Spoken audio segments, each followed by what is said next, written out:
Well, greetings and hello there, everyone. It's me, your beloved and loved Star Wars dad, Nooch Too Good, and holy update, Batman. There is, this is really unbelievable. Yeah, we're gonna talk about this here today. It's good to see everybody this morning. I had a lot of folks on this morning to talk about the craziest, biggest, massive, unbelievable. This is the most gigantic update in the history of Star Wars Galaxy Heroes, and I don't even think it's real close, and there have been some big updates over time. I mean, you had the nerf of 2020, you had episode, last year by this time we had episode passes, you had Lightspeed bundles come out, but that wasn't really a game update. I mean, we've got changes to how characters are released. We got changes to Relic economy. We got Relic 10. We've got a new game mode which impacts how characters are released. We've got what else we got? We have Relic Delta. I mean, holy, everything's in there. So we're gonna spend some time. We're gonna be in here for I think several hours, just hanging out, talking. But we're not gonna go through this quick. We're gonna take our time, digest everything. I mean, when Arnold makes an hour-long video, that's just a news update. That's something we've never seen. Dirk and thank you, sir. Let's go. Awesome looking update in my opinion. It seems awesome. What I tried to do last night. I want to zoom out a little bit. I don't want to, and we will, I'll have to flip this back and forth for the pictures. Hold on. You guys know I like to keep everything in black here just because otherwise it's shiny on my face. Here's my face. So, can I not keep that up? Anyway, we're going to take some time and we want to look over this. And I think that I think they're going to get a lot of people. By the way, it's not May Osha in that splash screen, bro. By the way, Rey still doesn't look like Rey. I don't think it's just this game. Hang on a second. Let me get this image up here. Rey still doesn't. She looks like a beautiful woman, but that doesn't look like Daisy Ridley. This does look like Mark Hamill, 50 years ago. Let me see.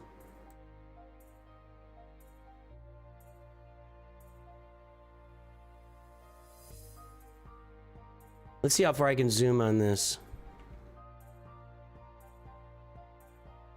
That looks like random beautiful AI girl. It doesn't look like Daisy Ridley. I don't know the problem, and I've seen this. I've kind of been paying attention. I think that art and girls. Maybe this is why the Mona Lisa is the greatest work of art ever. I don't know. They just can't get women right. What's up, Slender Shade and Wilsh? How you doing over there on the Shorts feed? So, I mean, am I wrong? Tell me if I'm wrong. Mando is also different? What do you mean? I don't see the problem. I don't see the problem. Only problem I see is they just can't get Daisy Ridley's face right no matter how many times they try. The closest they got was Darkseid Rey.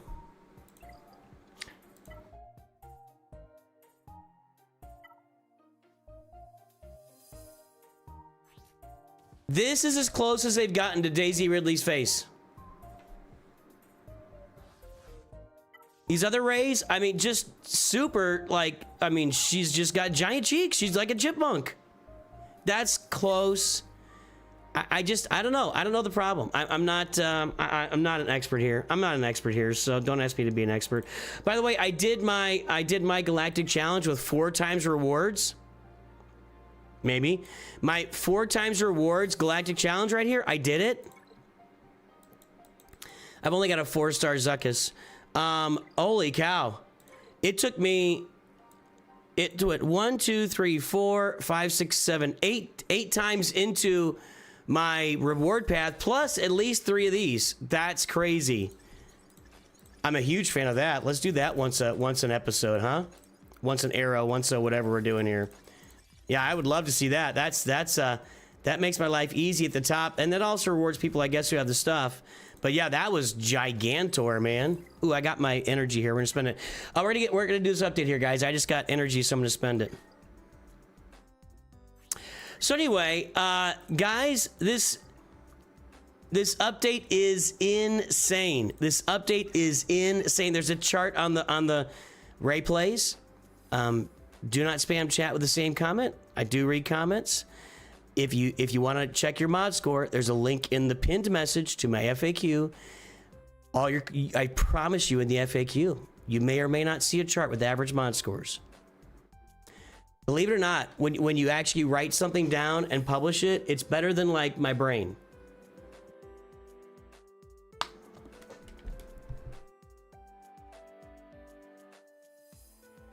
Yeah. If you keep spamming, I'm just gonna boot you. All right, you're making everybody crazy a little bit. The new mall looks awesome. We're gonna look at this here, guys. I just got my dailies loaded up here, so I'm gonna do these. No more Herodium heat sinks, right? For Relic 9. That's nice. I'm not complaining. All right. Let's get this news update up. Okay, so here we go. Title update. By the way, we were way overdue for a title update. I mean, we haven't had a title update in 5 years, 4 years, something like that. It's since Lord Vader and Jedi Master Kenobi came out. Oxlane is thinking about coming back. How about them apples? You don't see that every day. By the way, we got quite a few folks on right now. If you are lurking, if you are like driving to work, you're hanging out, you're on the subway, you're at work, you're working, you just got me in the earbuds, drop an L in chat. Let me know that you're lurking. We'll probably have a lot of work lurking here on a Wednesday morning. Let's hear from everybody, all the lurkers out there, so I can shout you out on the stream today. There will never be a sandbox mode in this game, Slender Shade. I don't think it's gonna happen. Hey, Eggstar. Okay. I don't know that this is AI generated. Honestly, they've been making this kind of art for this game for the perpetuity. So I think this is probably done by their normal slate of artists. It is a fine piece of art, and it's just, they just can't get women's faces right. Remember, Padme's face on her marquee announcement was so awful. It looked like she'd been smoking for like 20 years. She looked like Mila Kunis. Is that her name? Mila Kunis? Yeah, right? Trader Todd's Caston and North Mountain are lurking or not lurking over on Twitch. Over on the YouTubes this morning, we've got a lot of people interested in talking about this today. Tackiest Dread. Oh, what'd you do there? I don't have FAQ. Hey, buddy. Hello. Nooch Jr.'s off to school, everybody. Late start today. Yeah. See you, bud. Love you. Love you. Have a good day. I'm off to high school. Can you shut my door and the basement door so your mom doesn't have to listen to me? Please? Thank you. Let's make this dark here. Okay. Lurking, sorry. Tackiest Dread, Darth Grugu, Lord of Pain, Nidix, CM Stens, Heroes Knight, Cyberblock, Tastis, Kilgore, Aaron Pastor, Dirk Enda, Nisavid, Inspector IP, Platinauki, Pietrick, Sage of Six Paths, Dan Mazzina, Thomas, Revenstruck, Up Down Scoot, Durzo. What's up, Durzo? We've got High Council in the house. Let's see, Jesters, Fate, Kale, Shrekaholic, Twinkie God, Smurfendorf Plays, Platinum, stop it, Burhe, Kevin Brown, Alex Caladan, Joe, Trey Duncan, Ubaj, Brian O'Connor, Sphered Rhyme, PBI Gaming, Gabo, Orange Power 98, Kai Owaza, 478. Let's see who else is lurking here. Pascal Feniga. There's our Masters members checking in. Our Masters members on the stream today. Pascal Feniga. Micah, Peter Cooper, Blair M, Gillazer Million, Alex, welcome to Nooch 2 Nights. Welcome to the Nights 5-minute review, my friend. We'll get your review down the road this month. Eric Trussell, Robert Rich, another Masters member, Dustin Wittenberg, Brian O'Connor. I think we got everybody. Northern Charm. We got some more folks. Crazy Dude, Dung Beetle. Over on Twitch, we got a spam message. I'm deleting. All right. Okay. So, yeah, I would love to see them update this. We got the colors reversed, but I would love to see them update this like every time we get. I was serious. I made the video yesterday. I'm like, that video they made was complete fire. I mean, let's see if you watch that.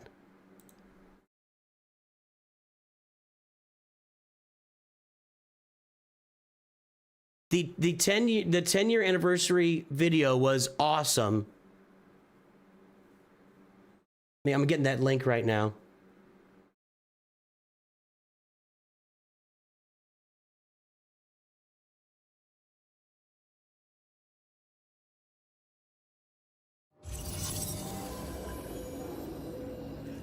"32 months. Time flies when you're watching Mooch.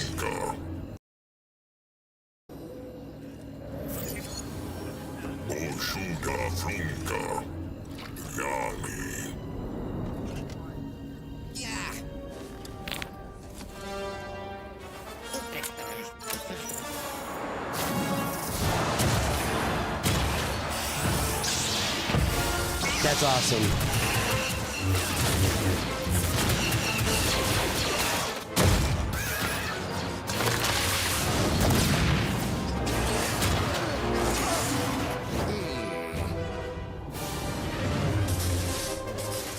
The opening sequence of the Coliseum is awesome, and then we get Chewbacca and Yoda here, right? Do we have any other Easter eggs I didn't see here? Let's go back. Let's go back a little bit. Let's watch all these scenes.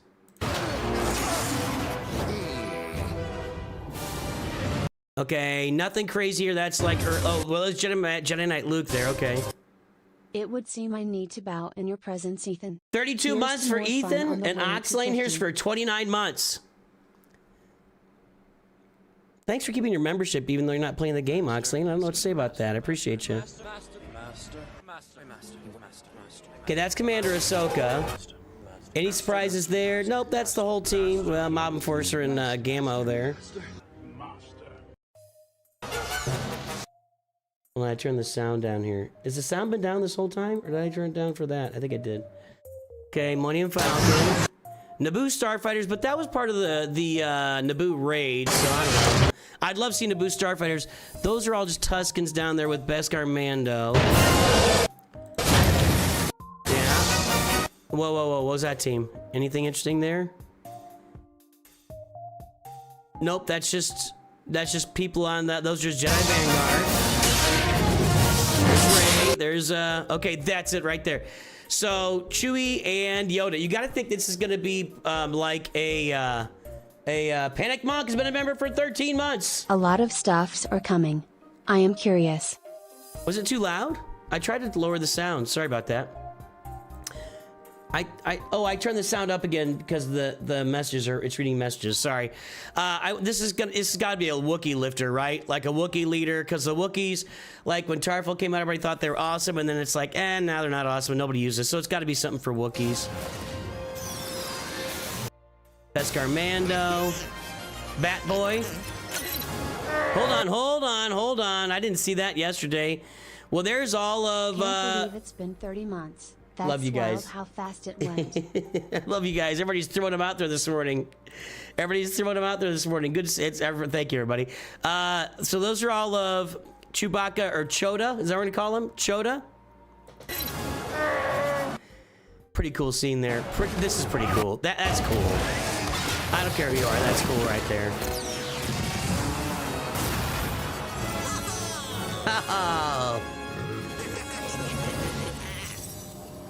That's the best trailer cinematics they've ever released.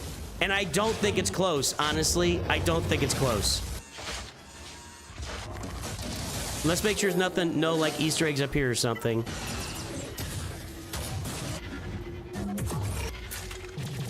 I don't see anything. That was a weird Bo-Katan Mandalore team though. All right. Yeah. You just see my viewing habits. Okay, we got the music back up, right? Let me get the volume back up here.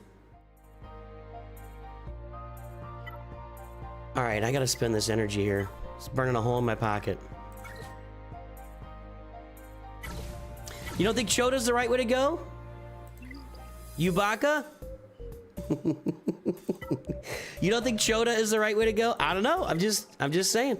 I'll bet Scribe calls him Choda.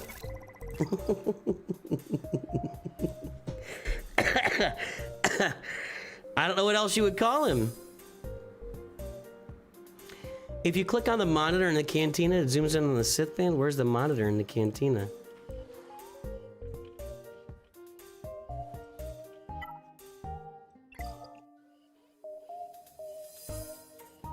No, it doesn't.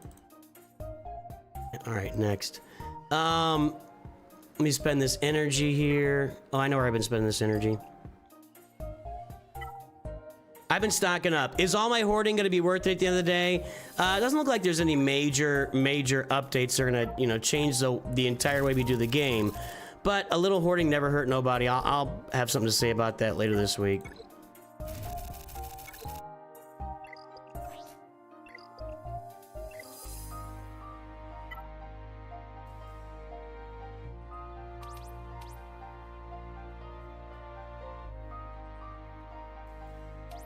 I did not know that. There's nothing happening. That's Sly Snoodles. Max Rebo and the Sly Snoodles? Nice, I didn't know that. I promise we're getting to this, guys. I'm hoping to do more of these morning hangout type of things, and I just have to do my stuff in the morning, right? My stuff's popping up, I gotta do it. Okay. Update, let's do this. Enough. Did I close that? Oh my gosh, I closed my screen.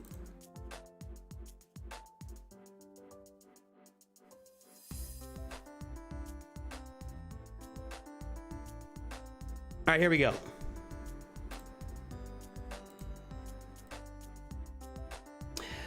All right. 10 years, a decade. Thank you for breaking that down for us, Meathead. It's difficult to believe it's been this long since we first invited you to pull up a seat at the holo table and begin your journey in Star Wars Galaxy Heroes. It is hard to believe it's been that long. I've been playing this game since basically launch. My kids started playing at launch because we were going to see... I remember we were going to see Force Awakens and the game came out and the kids downloaded it and they got Poe for free. And they were playing with Scavenger Ray, and then I downloaded it like a month later. I think I downloaded it in like late December, and then I played for a few weeks. I'm like, I don't like the way I started. I'm gonna redo this, and I started a new account in January of 2016, and that was the account I carried for like 6 years and 6 to 7 years, and that account is still actually managed, and it actually hangs out in my guild. Managed by other folks. So that's the account I've had since that time. Let's see here. Did anybody else's stream crash? Refresh the screen, Nidix. Nothing's crashed on my end. Together we've achieved numerous milestones, assembled legendary squads, and watched as this incredible community has grown and flourished. Thank you for being the heart and soul of Galaxy Heroes. To properly honor this momentous 10-year anniversary and set the stage for the next exciting era of the game, we're thrilled to announce a foundational overhaul in the biggest update we've ever made. That is not hyperbole. That is not hyperbole. That is absolutely true. Let me make this bigger here. That is absolutely true. They are completely overhauling the way the game works. And you know, when you've been around for 10 years, and in that 10 years time, games have changed, mobile games have changed, Star Wars has kind of changed. You know, it is time to change the way things work. We're bringing sweeping changes to the structure of the game designed to revitalize the core experience, enhance progression, and introduce new ways to play. There's a lot of information below. Grab a beverage. I've noticed something about myself just in the last couple of days, believe it or not. I'm an old man, but I just noticed it recently that if I ingest caffeine, like first thing, I'm a little less focused. So I'm gonna start my mornings with water and then save the caffeine for later in the day when maybe I need a little bit of a boost. Because I've been starting my day with tea for, I don't know, a long time, decades, and maybe not decades. Maybe it's only been, because what I used to do was I would drive to work and get a tea on the way to work, but I don't drive to work anymore, and I haven't driven to work since 2020. So maybe since 2020, I've been ingesting tea like the moment I get out of the shower. It needs to stop a little bit. Dank has been bored with the game, so welcome aboard. Eras. Last year we released episodes, and with them we mentioned this concept called eras. These are Galaxy Heroes' new seasonal structure. That was about a year ago. The guiding principles for seasonality can be found at the end of this document. Each standard era will consist of 3 episodes per era, 6 marquee units, a journey guide event and associated unit. Hold on, I want to find the old eras.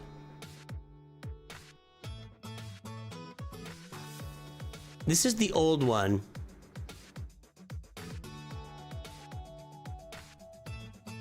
Where's the graphic? Come on, there we go.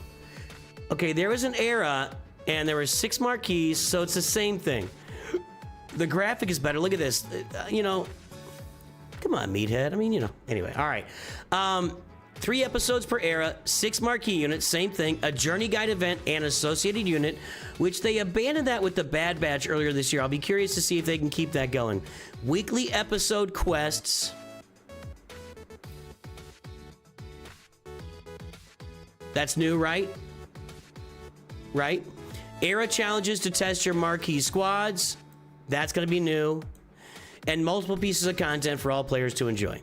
So, chapter 1, week 1 marquee. So, like right now, we just have this schedule where it's marquee releases 2 weeks. Marquee and the marquee event runs for a week, and then the second week, nothing. Then next week, marquee event, which runs for a week, and then nothing. That's how we do right now. Now it's going to be marquee for a week, era challenge for a week, marquee for a week, era challenge for a week, and then journey guide back here. Periodically, we'll have non-standard eras that may only last 1 episode. Right. Or they may not have a journey guide event. Well, yeah, of course. I mean, you just can't. Stuff happens. Things change. You adjust as you go. You know, and they got to say this because the only reason they have to say this is because of the internet. Because somebody will jump on there and be like, you said you were going to do this and now you're doing this. It's like, get a life, man. But those people exist. It's hard to believe those people exist, but they exist. As part of these changes, we are also expanding the availability of episode quests, the episode track, and the episode pass to all players starting at level 10 instead of level 85. That's small. It takes about 2 weeks to get from level 10 to level 85. So, okay. Just opens up the episode track, and level 10 you reach within like 5 minutes of starting the game. If you haven't, then you're doing something wrong. By the way, we will be starting a new account in January. Kind of want to see how all this comes together, along with testing some other stuff. So, players will get a different set of episode quests in each episode, depending on their level when the episode starts. Players who are below level 85 will receive a standard set of introductory episode quests. Players at level 85 will receive the bespoke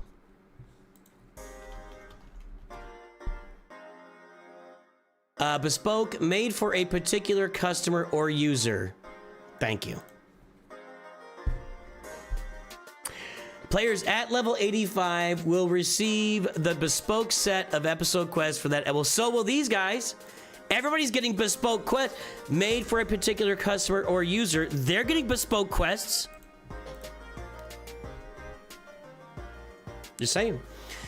Additionally, the character quests will become available for all players at level 20, which is the same level that unlocks marquee events. Let's flip the script here. Really cool graphic. Why was I able to get past this earlier and now it's back?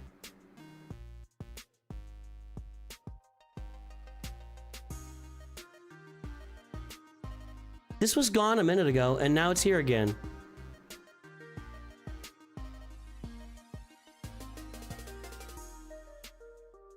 Wasn't it? I swear it was. Yeah, that was not in the script. Do I need... If I zoom in more...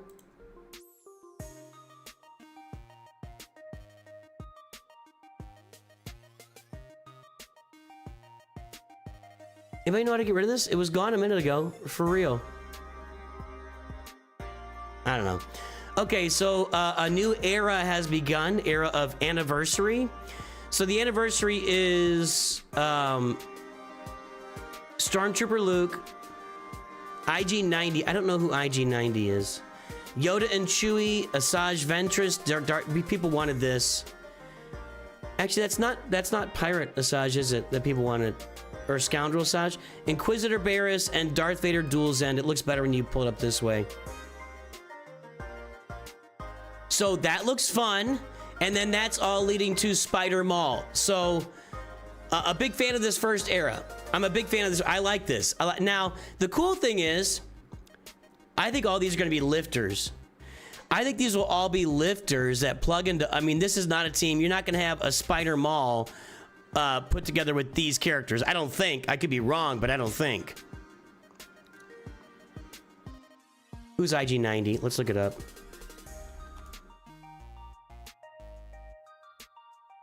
Oh, Wikipedia stressed me out. Works as bounty hunter. Galactic Warrior worked with the Trandoshan bounty. So you worked with Boss, who's hired by Dr. Afra. Okay, so from Dr. Afra. Got it. Got it. Okay, let's flip back to black screen again here.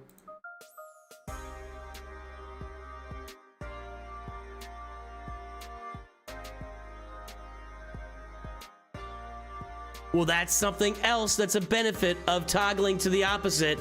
I get rid of the stupid banner. Thank you. Thank you, everyone. Thank you. We just learned something new. IG90 is the tank for Afra. Spider Mall for the Acolyte team. Maybe.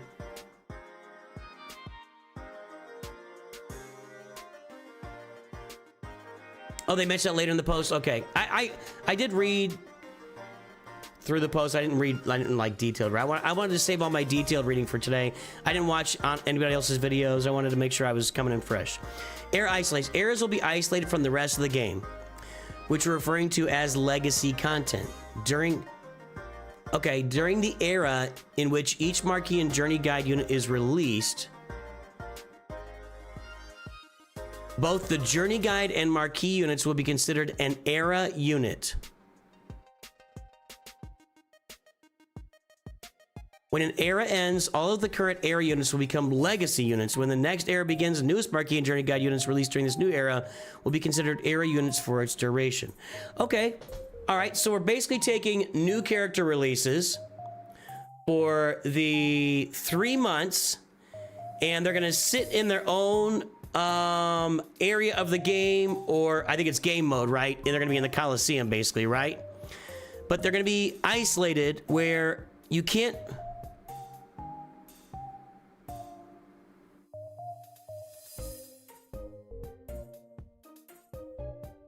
So can you only use them in this game mode? Flip it back here. That's really annoying. That's annoying. Okay, so here we got the picture of it. Era of Anniversary. Total era level is at 4. Next reward at total era level 90 is going to be the you know, healer gun thingy. Era unit. Okay, so there's a menu, character squad ships, and there's era units at the top. So they're actually not going to be available. Like, so assuming Stormtrooper Luke is the first era unit that gets released in 2 weeks on the 18th, right? The 18th is the day this is all happening, I think they said. Yeah. That he will not be available for use in the game until the era is over, right? Yeah, we're good, Softy. Again, I wanted all this to be fresh, so I didn't read everything last night. A lot of characters everybody's been asking for, by the way. Stormtrooper Luke, nobody asked for Yoda and Chewie, but that looks cool. Asajj Ventress, you know, with hair, good. Inquisitor Barriss, a lot of folks asking for that. Darth Vader, dual in there, and then Spider, yeah. A lot of characters people want. Okay, let's toggle this again. All right. This is an important distinction for a few reasons. Era units can only be used in era modes and will not be allowed in legacy modes. There's the answer. Era units only use era resources for progression, while legacy units will continue to use existing materials and recipes for upgrades. So that means that this is an entire... How payable? I think it's going to be... I will find out. There's going to be some pay... There's going to be paywall built in. There's no question. No question. All right, so... Legacy units cannot be used in era modes or be upgraded with era materials. So basically, you have this entire, like, game mode so here's the game, and here's era. Here's the era units, or the era game mode. So in the era game mode, all the characters are released over the course of 3 months, basically. And you can only update them with resources available in the era itself. I think I saw that you're going to go up levels, like from level 0 to level 95 or whatever, and that's how it works. And then once the era is over and the journey is over, maybe not the journey, I don't know, then all those characters are released to the game as legacy characters, and we begin a new era. That's completely different. That is turning the game on its head. Absolutely. By the way, Red Dragon God has joined the stream. We thank you to all of our High Council members, all of our Mod Squad members, which Red Dragon is a member of the Mod Squad. Thank you for all the support you guys give to our channel on a weekly and monthly basis. You are what keeps this channel going here. Nooch Too Good Studios would not exist without all of our members here, at least in the form it exists today. It's like an incubator for new Marquees, and where they're grown up. I like that. That's a good way to put it, Heroes. That's a good way to put it.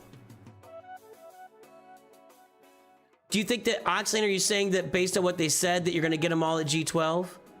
The mention of, okay, yeah, I saw that they do mention what everything's going to count for, so we'll see. This isolation is primary to allow players to progress in both the latest content and grow their rosters with legacy content without having to choose where to put their resources. But a more detailed explanation of why this distinction and isolation is important can be found at the bottom of this update. Okay, they keep saying that. They keep saying that. Look at the bottom. So, basically,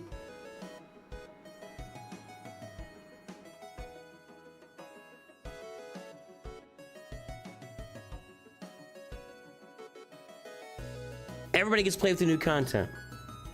Basically, everybody gets to play with the new content. Right? Like, for example,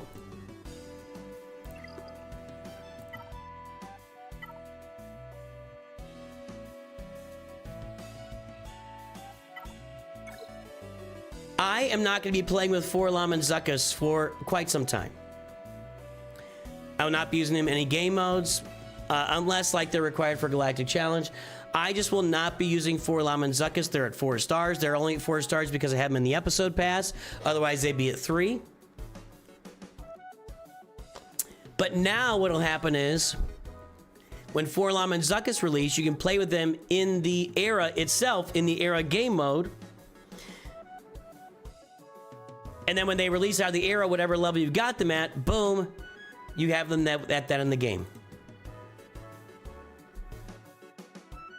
No more whales buying new tunes and putting them straight into the app. Well, there'll be some of that. Like when you look at the cadence here. I mean, 1, 2, 3, 4, 5, 6 characters. Well, these characters are releasing toward the end. And then I guess we're playing the journey here at the end as well. So these will be newer characters at the end. And I'm sure there's going to be a whale component to it where you can whale and get them at higher levels. So I'm sure that's true. But yeah, like Stormtrooper Luke will not be showing up in Grand Arena for a few months. Era Journey Guide will work. Oh, now we're going to get the explanation. Era Journey Guide will work a little differently than normal Journey Guide events. The Era Journey events will start in week 9 of the era. 2, 4, 6. Okay, well, so we saw the graphic, right? We saw the graphic. It's going to start in week 9 of the era.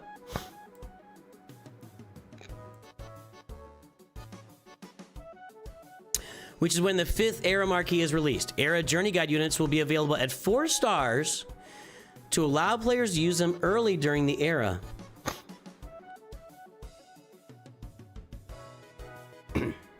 Excuse me. This Era Journey Guide will be structured as like even earlier than the journey, or at this stage. This Era Journey Guide will be structured as follows. Tier 1 requires the first 5 Era Marquees at 4. At Era... I think this is just... I will offer my services once again to Meathead and the entire crew of Capital Games as a proofreader. Is there nobody that works at Capital Games that can do grammar? I'm serious, guys. Come on. I love you guys. Meathead, you're great, but come on. Every time. It's like watching the news and they run the scroll at the bottom and they misspell Trump or something. Come on.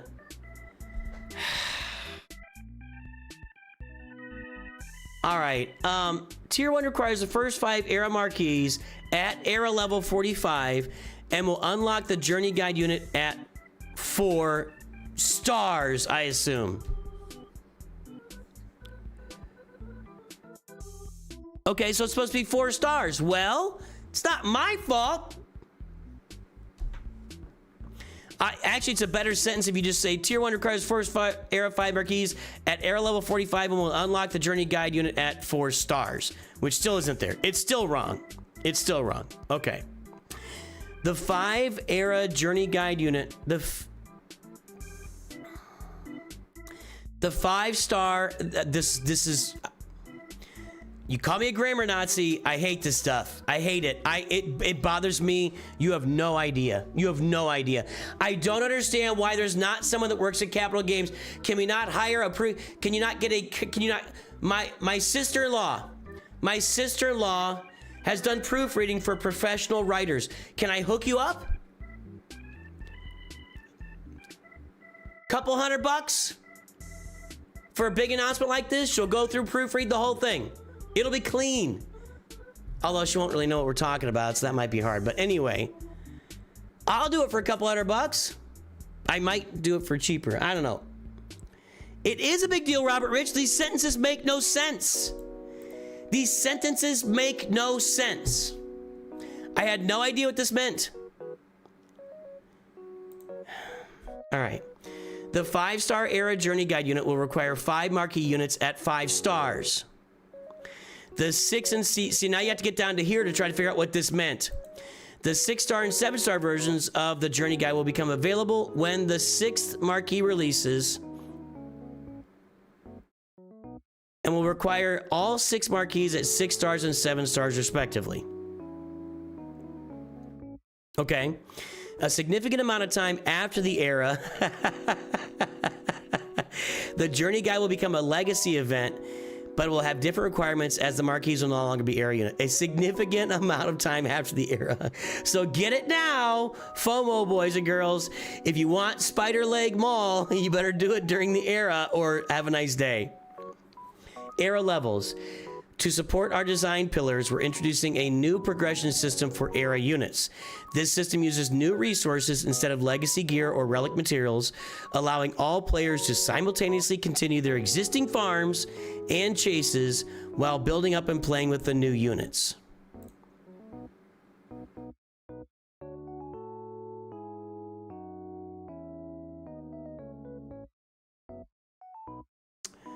Okay, so we gotta deal with this stupid bar now. Stormtrooper Luke, level. I don't understand why everybody doesn't hate bad grammar. I really don't. I don't understand why anybody would settle for crap grammar at any point of your life. It's not that hard. You're settling. You're settling. This is not a Reddit post. This is not a text. This is not, this is a legal document.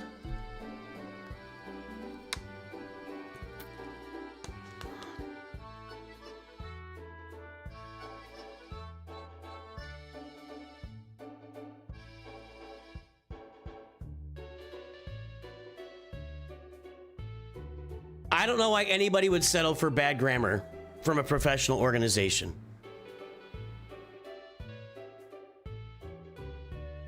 I hate it all, 9.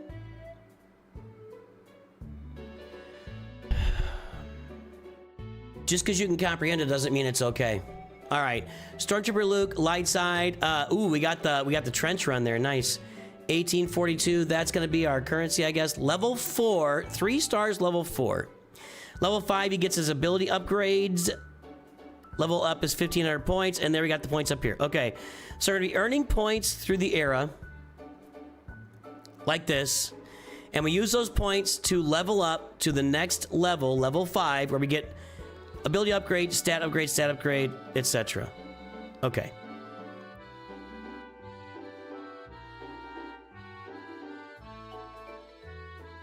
You don't respect English. What does that mean? What does that mean, Tannis? What do you I wasn't aware. What? That's weird. I don't know what that means. King of Britons is on board. By the way, I just see King of Britons there. I'm on board with King of Britons. We're on the same page. We're gonna be King of Britons, and I'll be the cranky old men in chat.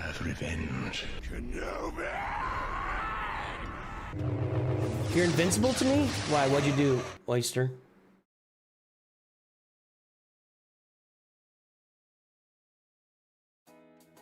All right, era levels are a linear progression path. Right there, linear. See? That unlocks stats or abilities at each level.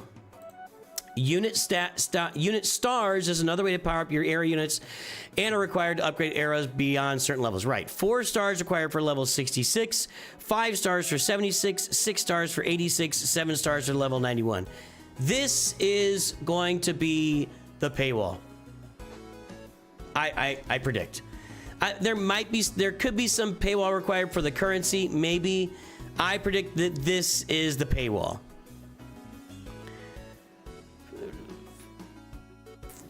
$30 for 4 stars, $40 for 5 stars, $50 for 6 stars, $60, whatever, something like that. CGR computer people and rely on autocorrect. Texting culture has a big impact. Okay, hire somebody. I refuse to believe that just because the entire community at Capital Games is a coding, based community that they can't do basic grammar. I refuse to believe that. I refuse to believe nobody in there can proofread. Impossible. There's no way he did this alone. There's no way. Nah, this was reviewed and approved by EA at some point. All right. Players need a variety of era materials to upgrade a unit's era level. Okay, well, I was wrong about the one thing then.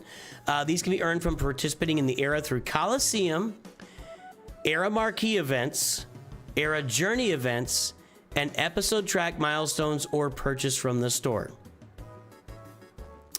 When era units become legacy units at the end of an era, their era level will convert into the character level. Character level, gear tier, relic level, and ability level associated with that era level. Okay, so wherever they are here, it's going to associate with some, like, if you're at 6 stars, level 86, that's going to equate to 6 stars, gear 11, something like that, level 85. Any era materials and era currencies will be converted to legacy materials at the end of an era. Okay. So whatever you earn during the era will convert to, regular gear we've been using for 10 years. The specifics of this new economy are still being finalized, but here are some examples of how your era units will be converted over. Era level 65 would be level 85, gear 12, base abilities, level 7. This is where we expect most players to reach with free-to-play. Now that's... doesn't tell me the star level, does it? So... gear levels 1 through 11 are gone. For every new character released as of November 18th. Gone. As long as you play all the way through, and I assume you have to be active. If you're not active, that's not their problem. So you're gonna get these characters at level 85 and gear. Man, we're gonna be saving. You know how many credits we're gonna have? Holy crap! I might be buying mods at some point. A lot more mods. Okay. Does it say 4 stars? Does it say that later?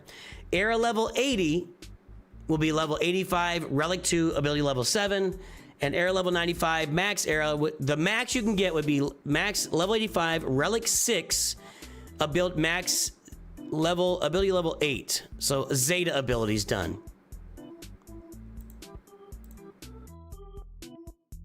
Era level information. End of era power conversion. Level 27 is gear level 6. Level 29 is gear level 7. Okay, got it. I assume there'd be more information about the star levels later. So, if you're lower than level 65, it'll be still, yeah, like it just said. Yep. Now let's look at the first round of changes coming to the game in support of eras, followed by what players can look forward to next year. Coliseum. Might be a little annoying, we have to keep toggling, but I get a better view when I toggle it. The only problem with the toggling color is the picture, but I get a better view of the whole screen and the words. So there's the Coliseum. That looks like a Coliseum. I mean, it looks like a Coliseum you'd expect to see in Star Wars. There's the banners hanging up. There is what is this, guys? What is this? Darth Vader's hurting. Well, dual end Darth Vader. These are base levels. Look at these 2 health bars. What's this called? Somebody? I think it'll tell me later. If somebody tells me now, I can look it up. Coliseum is a new game mode. For the good of the community. Mythic! Donating for people to get roster reviews. Thank you, Mythic. As always, you are generous beyond compare. Thank you, Mythic. There are extensions that convert your webpage to dark mode. It might be better for images and flipping the color. That's what I have. I have an extension that does that. That's what I'm doing. If you find one, if anybody knows one that doesn't... I'm celebrating 2 years of Nooch Tuville. Thank you, Mythic. Thank you, Mythic. I mean, that's what I'm doing. I've got a plug-in that converts the page. Let me know if that's what I mean. I don't know. Tell me if there's a better one for me. I'll be interested. For free. I'm not paying for it. North Mountain agrees with the grammar. I mean, come on. There should be no bad grammar announcements. Period. Okay, it does look like the stands from the pod races at Tatooine. Absolutely, which makes sense. That would be like a Coliseum, you know? Just take it and make a circle out of it. Coliseum is a new game mode, the first era mode to be added to Galaxy of Heroes. Unlocking a player at level 10. This game mode pits, I don't think that really means anything. Pits individual, because you're at unlocking a player level 10. Sorry, I was thinking character level 10. Thanks, Ethan. This game mode pits individual players against formidable foes from the Star Wars universe. Bosses will rotate daily. Anybody tell me what that's? It's a Jotaz. It is, you're right, that is from Fallen Order. Yeah. Okay. Yep, that is from Fallen Order. Good call. Nice, thank you. I forgot about that. Bosses will rotate daily with players attempting to achieve new high scores every day. With players attempting to achieve new high scores... I just read that. These high scores will earn... little senior moment. These high scores will earn rewards in 2 ways. One-time rewards for reaching certain score milestones that reset each era. So if you get 10,000 points, you get, I don't know, a Carbanti, whatever. It's not what it's going to be, but I get it, but you know. And daily leaderboard rewards, competing against each other, competing against other players' high score. Now that's pretty good grammar. Good job. See, you could do it. Competing against other players' high scores for the day. Oh.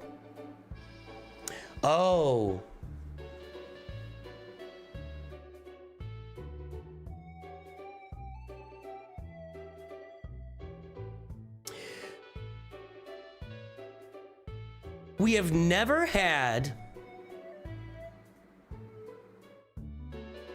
a game mode. I think early on they did one and scrapped it. It was just kind of a goofy. We've never had like a play this game mode all day game mode and finish at the top and get the max rewards. Is that what this is going to be, or is there going to be a ceiling to it? Like if I play this game mode 8 hours in a day, will I have an advantage over somebody that only plays for 10 minutes? The Coliseum leaderboard is one of the primary places to earn the new Relic 10 materials. Interesting. More on Relic 10 below. So there's going to be more of the incentive for you to actually spend some money, invest in the, in the era, the Coliseum, because you're going to get Relic 10 out of it, and people are going to want Relic 10, right? So there you go. All right. Coliseum Jotaz, well, there it tells me. There's our crystals. There's the homepage. Leaderboard, rank rewards, feature info. If we get 10%, we get 520%, 30%. Okay, the more we advance through the Jotaz, the more rewards we get. There's a box here at the end of it. There's the treasure box, loot box. We get 5 battles. Okay, so you only get 5 battles. Okay, you get 5 battles. Thumbs up for me then on that one. Okay, so no, you can't just play this all day, every day, but you can play it 5 times every day. I'm already going to recommend playing this 5 times every day. Big recommendation from your Star Wars dad. Play these battles 5 times every day to max out your rewards. To support this new leaderboard, players will be randomly assigned to new Era squads. Era shards. Okay. So what that means is you got a fleet shard, you got a squad arena shard, now you'll be in an Era shard as well. These are similar to squad arena and fleet arena shards, but are completely separate. An Era shard is not tied to a player's squad or fleet arena shard and will not affect either of those in any way. Players will be randomly assigned to a new shard each. You could get lucky and there's no whales in your shard, maybe. Maybe. Yeah, because I imagine the higher level your characters are, the better you're going to do in your 5 attempts and the more, yeah. Giving everyone an opportunity to prove their mettle against a variety of opponents. Jotaz, Zepho Tomb Guardians, Dryax, Pirate ATST, Dryax.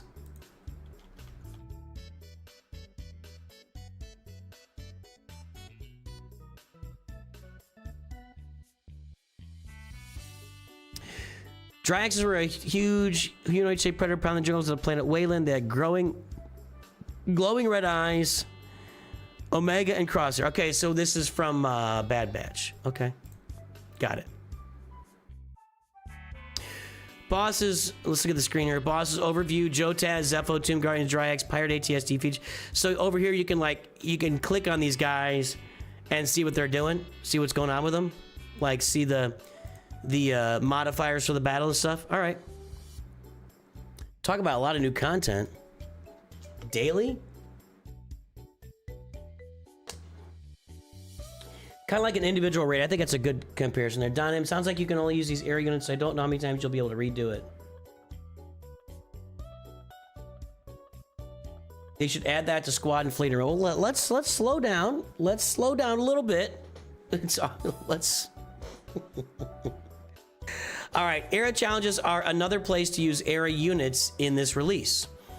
These will be replacing Galactic challenges, which we just got 4 times rewards for today. That's Galactic challenges, right? I'm not smoking crack there, right? So, I would bet we might be getting 4 times rewards on Galactic challenges for the next 2 weeks as they look to retire Galactic challenges. That'd be nice. I'll take that for 2 weeks.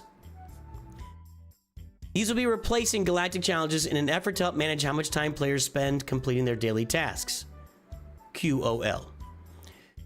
The difficulty tiers are balanced around having Era units and squads at certain Era levels, and the feats reward those appropriately. These will be available during the weeks between marquee releases. Okay, we saw that. And players will have the full week to complete as much as they can on their own. I should probably... We're gonna do something here. We're gonna do something.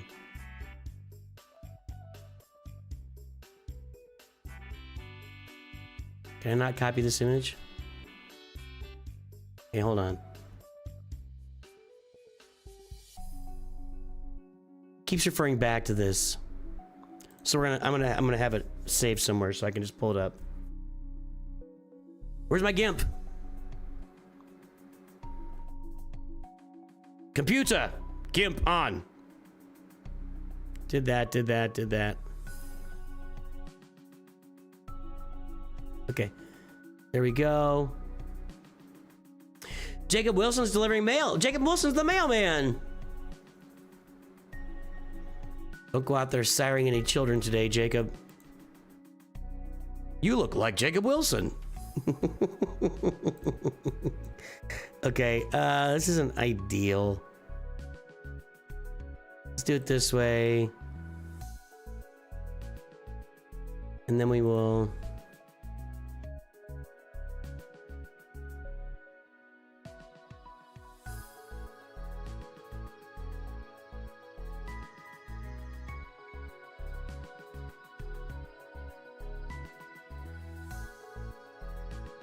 Okay.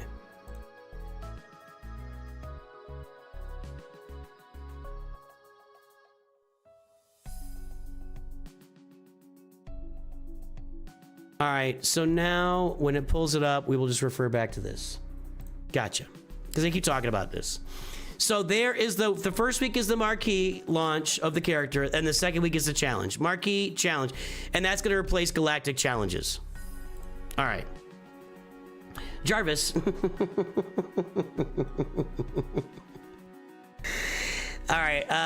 Yes. That's the difficulty tiers are balanced around having era units at certain era levels, and the feats reward those appropriately. These will be available during the weeks between marquee releases, and players will have the full week to complete as much as you can on your own schedule. Nice. I smell bi-weekly content for some of our favorite content creators out there. Time and game.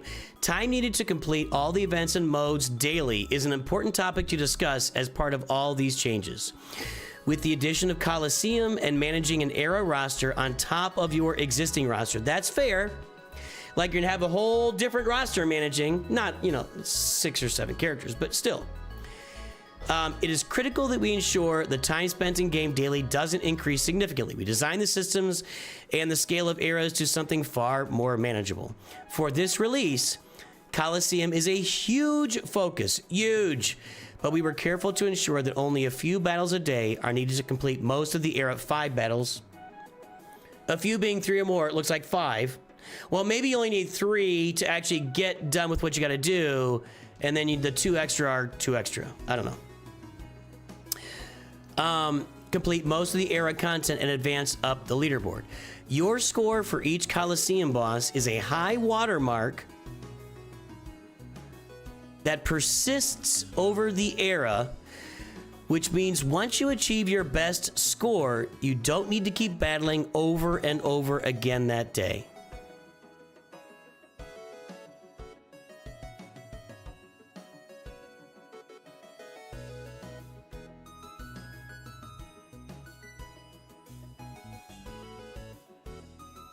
So let's say the scoring is 1 to 1,000 and I score 900 on day 3 of the first marquee, and I'm okay with 900 for the next 3 months, and that'll get me the rewards I need to get for myself to enjoy this event and the game. I can just click that 900 every single day. Like I just click a 900 and not worry about it. Greetings, South Africa. I tried to do Gary Player there. I know there's another South African. I can't do that, guys. I don't know how he talks. Is that what that means? Like, if I get 900 here, I can just apply that 900 the rest of the way without playing anything? That can't be right. We'll have to see how that works out. That one's a little bit not coming together in my brain. A new type of event is Era Challenges, which replace the Galactic Challenges. Every other week, the bosses change every day, so you have to have a different score. Well, but if you post... But there's only 4 bosses, right? I think they're 4 or were there 5, whatever. So once you post a score, is it good for that boss for the next 3 months? A new type of event is Era Challenges, which replaces the Galactic. Every other week, players have 7 days to complete the Era Challenges. These are newly powered up Era squads. This should make Era Challenges less time intensive than Galactic Challenges overall. Galactic Challenges are not time intensive for me. I do them at the highest level I can do them at, and if I gotta lower it down, I lower it down and I press auto. I don't engage in this stuff. We'll see if that happens with Era Challenges. Lastly, we wanted to reduce some time spent in conquest and territory battles. I did not see this yesterday at all. For players who are over-invested in the squads needed for the zone, Relic Delta will make those battles faster and need less micromanaging during the encounters.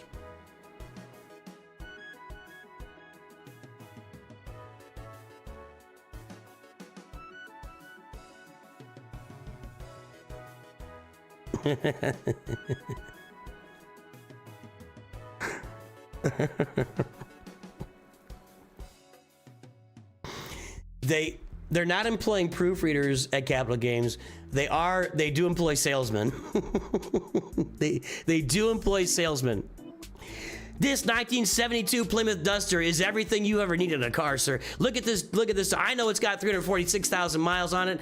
And yes, the paint is, there's rust holes in the floor. I get it, sir. But look, I know there's rust holes in the floor. But when you press that gas, she pushes, boom, bang, oh, it's only 12 miles per gallon. But man, she just takes off. Imagine the you know, once you could buy it for $5,000 a day, and that's cheaper than any other used car out there. But this car, look what this car will do for you. So no proofreaders at Capital Games, but they do have salesmen. I get it though. I get it. This gets you juiced up. Oh, you're gonna reduce my time spent in conquest and territory battles, and then this juices you back down. Oh, Relic Delta will help you with that. Okay, that's fine. That's fine. It may indeed reduce my time spent. It may indeed reduce my time spent. Selling Relic Delta would be the title of that video. In the future, we will continue to examine which modes should be supplanted by the Era system and which ones are the important drivers of your legacy roster that should stay front and center. Assault battles are important drivers of my legacy roster that I built my roster around, please. You tried messing with this like a year ago. Don't, please. We are also scrutinizing which areas of the game are not only time intensive, but become repetitive once mastered. Conquest.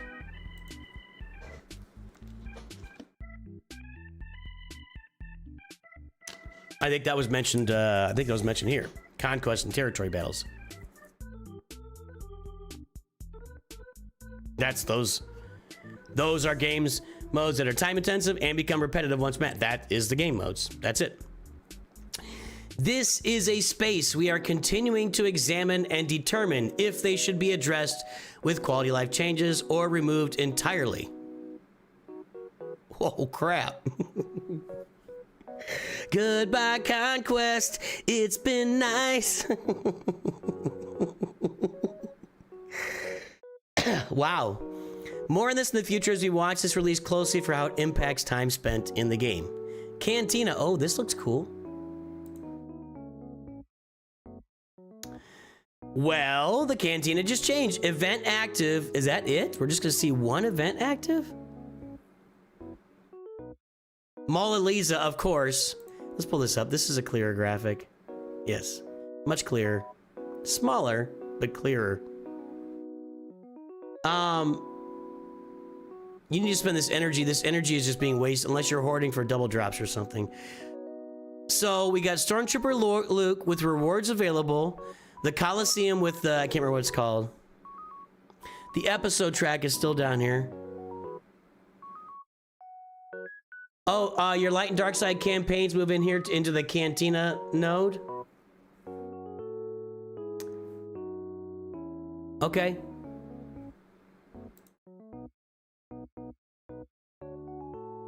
We have long wanted to spice up the Cantina with new characters, story elements, tie-ins to current events within Galaxy Heroes, and more. While our art team is hard at work preparing larger changes, cool, I like that. We want to put seasonal content front and center. To facilitate this, we've condensed the light and dark side tables into the Cantina Battles table and renamed it the Campaigns table. We will be continuing the work to modernize our Cantina, and you have to do this, right? The game's been out for a decade. Gaming has changed. More advanced games have come out. I mean, you'd have to do this. You have to do this. Slender Shade says Conquest mods must not be making enough money.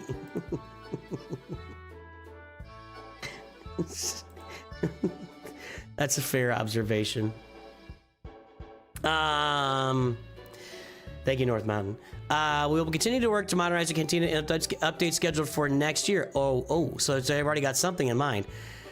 Our goal is to provide an easily navigated home screen that informs you of the most relevant information to you and what exciting new content has been released. Future seasonal content. Oftentimes, players will be building 2 or even 3 squads out of the Marquee and Journey Guide units they unlock during an era.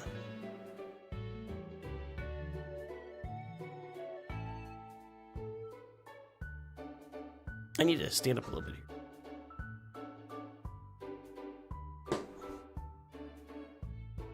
Oftentimes, players will be building 2 or even 3 squads out of the Marquee and Journey Guide units they unlock during an era.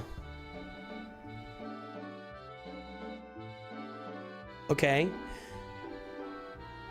Like, you had Dark Side clones and Jedi Vanguard required for Mace Windu. Pirates, you have 2 pirate squads, all right? Early next year, we plan to release what we're calling loaned units, a system where players will temporarily be granted a variety of additional era units based on legacy units for use in era modes.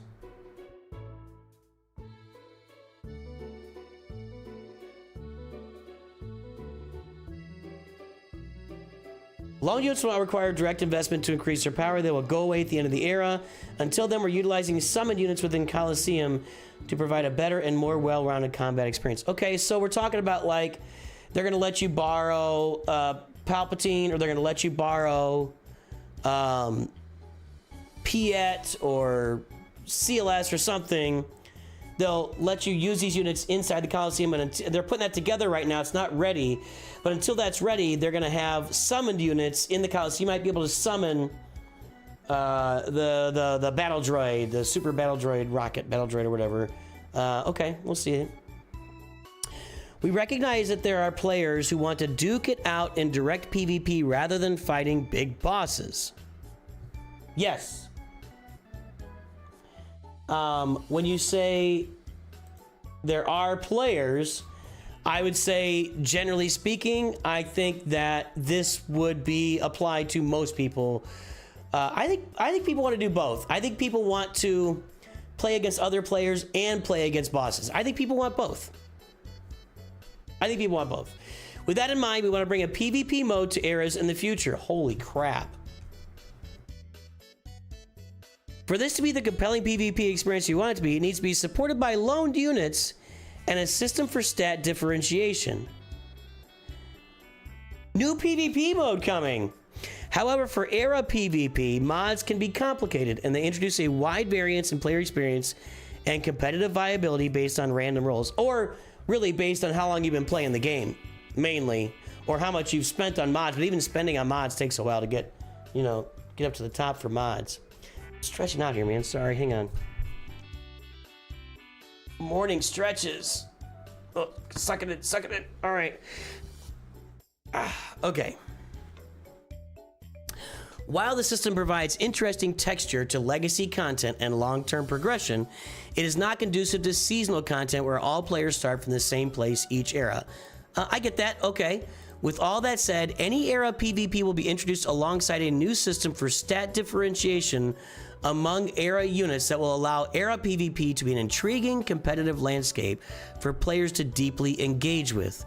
More on the next era features as we get closer. So what they're saying is, we're developing a PvP mode for eras where you'll just be able to use the characters in the era plus any loan. Like for this era, we're loaning out the Imperial Troopers, so you can use those. For this era, we're loaning out Imperial Remnant, whatever. And you don't get to use your mods, so that mods, we talk about this all the time. Mods will elevate your Grand Arena experience. It will elevate your game experience by a lot. So you're not gonna get to use your mods. There might be mods, but it won't matter if everybody's got the same, or maybe everybody gets the same book of mods.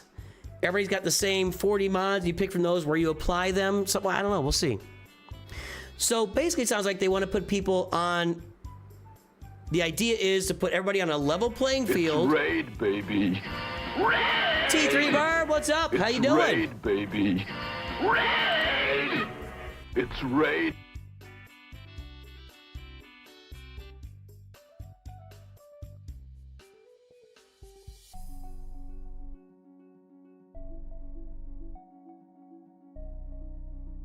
Thank you for the raid. Appreciate you.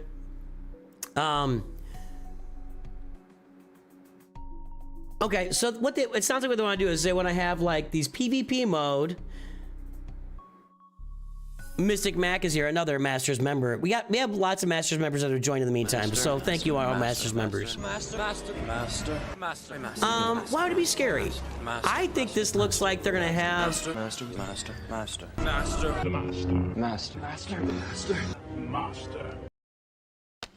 Here's what this says to me. Mini Grand Arena inside the era where everyone is on the same level. So skill actually matters. It would be really, really nice. Now, I would love my roster development and my... I'm good at developing a roster. I'm not as good at analyzing kits and in-game strategy. I'm not. Some of you tell me this all the time. It would be really nice. I would love my farming to mean more in Grand Arena. I really would. I would love it to mean more in Grand. Like, I could be a great farmer. I've been playing for a month, and I play somebody who's been playing the game for 5 years. Whatever. Fine. Whatever. Stupid, but fine. I would love to have this game mode where we're all on the same. You know, give me a PvP game mode I can play where everybody's on the same. We're all the same.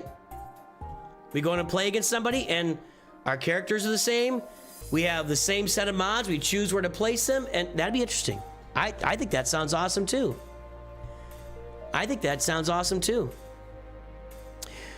We should note that this is not the end of legacy content, as the Era system works in conjunction with new events and modes that are outside of Eras. We have many plans to release more features and content like raids, territory battle planets, and units in the future. They're thinking of getting rid of Conquest.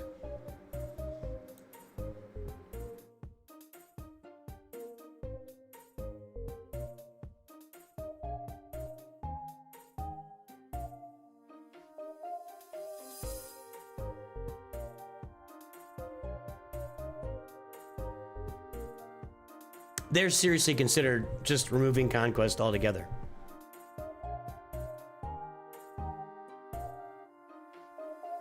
Interesting.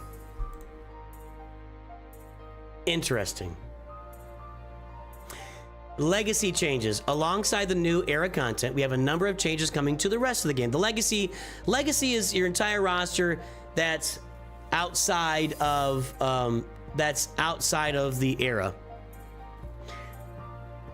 Let's do a poll. I'm gonna do a poll just on YouTube here. If they get rid of... Wait. Would you miss Conquest? Yes or no? That's the poll. Would you miss Conquest?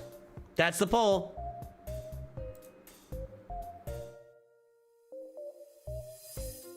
I think TW might be on the chopping block with the reward changes too. I don't mind Conquest, to be honest. I kind of like... I don't mind autoing battles, having something I gotta play. I kind of like having, you know, but, you know, I don't like...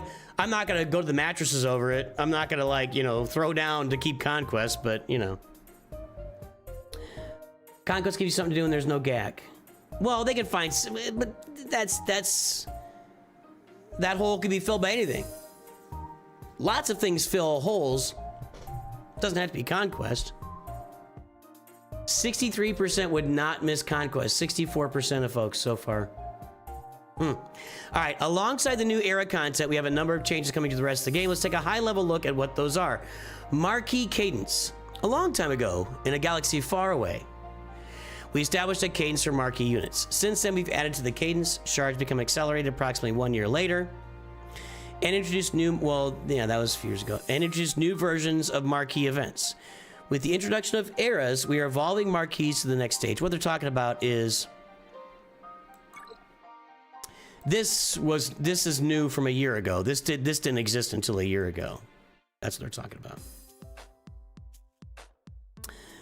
Players will be granted all of the marquee units from an era the first time they log in during that era.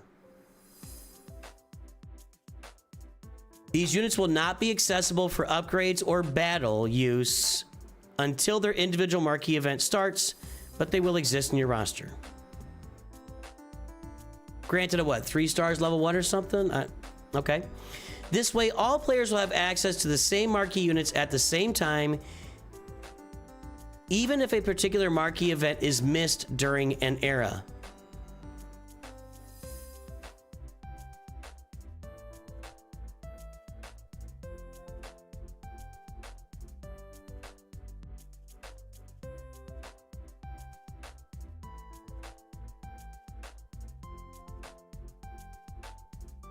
You're still going to want to play the marquee while it's active to earn more shards for area units, though.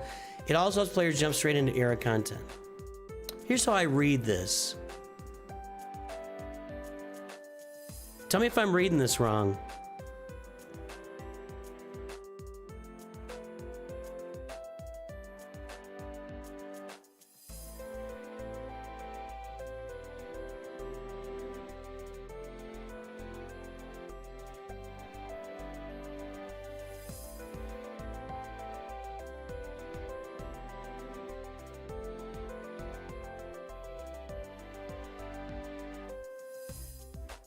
No, because they're not going to be released to the legacy content until after the era's over, right? What I was thinking was that they were saying, like, if you want to wail on that character and to max them out right away, you can still do that and play with them.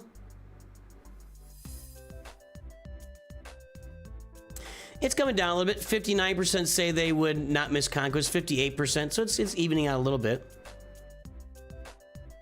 So, Yago, clearly you're not the only one. Means if you miss when they release the character, you will still get it.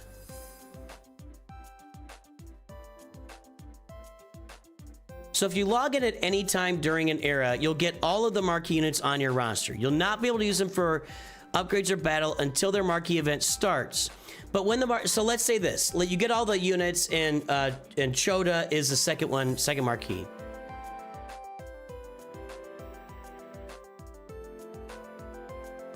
That's how it's always been, Jeff Creasy.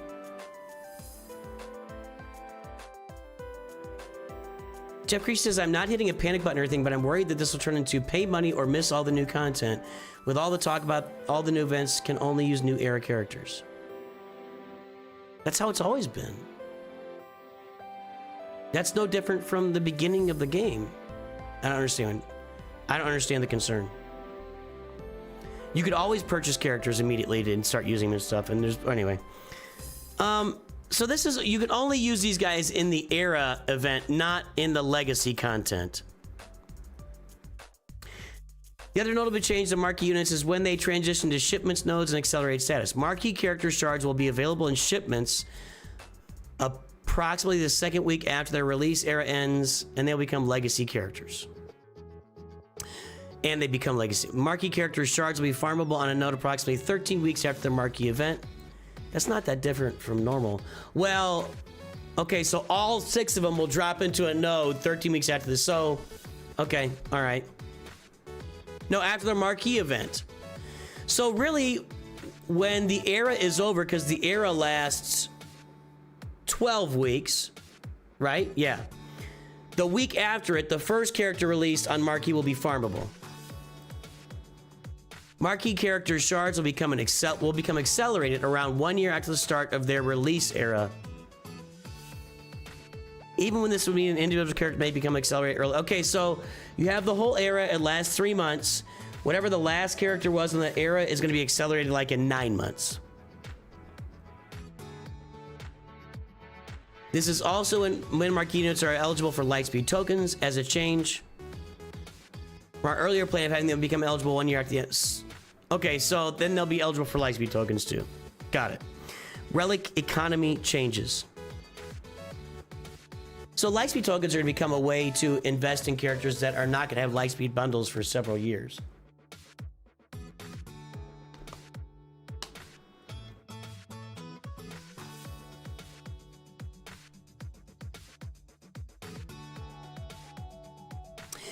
Relic economy changes. As part of this, they haven't mentioned territory wars. You're right about that. They have not mentioned territory wars on any of this as something they want to keep. So it could be territory wars as well. 60% of you guys would not miss Conquest. That's a plurality. That's a winning vote.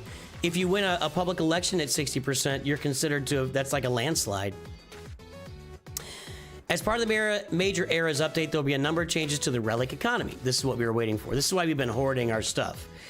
Eras create a path for players to reach the highest tiers of relics if they want to invest deeper into their squads, or relic 6 is the max. Relics are also a critical part of the rewards for the era, and there are 3 ways we're improving the relic experience for players. Reduce the pinch of gear and relic materials. Increase the inflow of relic resources to majority of players.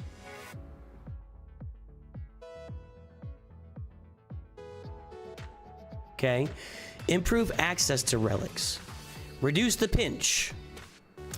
The first way reducing some of the relic pressure on your roster is through the changes to eras. Eras significantly change how players interact with legacy unit progression, as era levels provide a head start on new units when they convert at the end of the era. We saw that if you're free to play, you should be getting these characters at 4 stars. I think did we see a star level? At gear 12. At gear 12 at the end of the era. This reduces the amount of gear needed for the new units and instead can be used at the scavenger to obtain the relic levels you relic.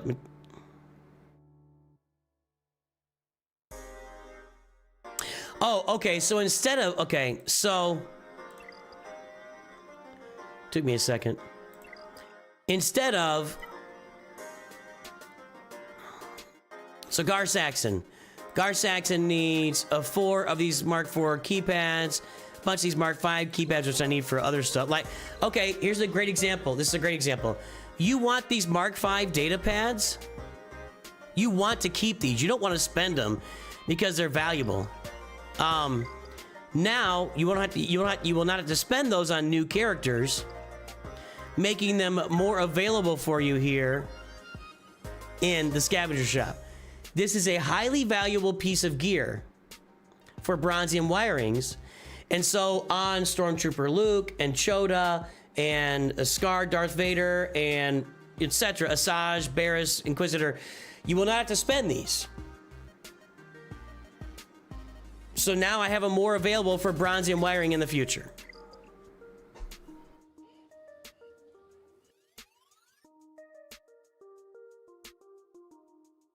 Do you think it's still worth it to hoard relic mats and gear? I feel like it should be safe to use them because they don't change costs as much. Just made it easier to obtain various resources. I gotta get through this whole thing. You should definitely, I do remember this from the post. Relic 9, they're taking some signal data and some of the relic gear pieces out of the Relic 9. You should not be relicking anybody to Relic 9 right now. Nobody should go Relic 9 until this update is live. At least that.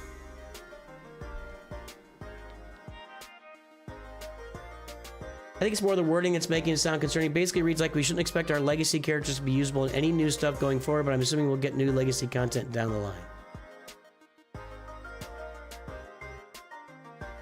I'm not picking that up.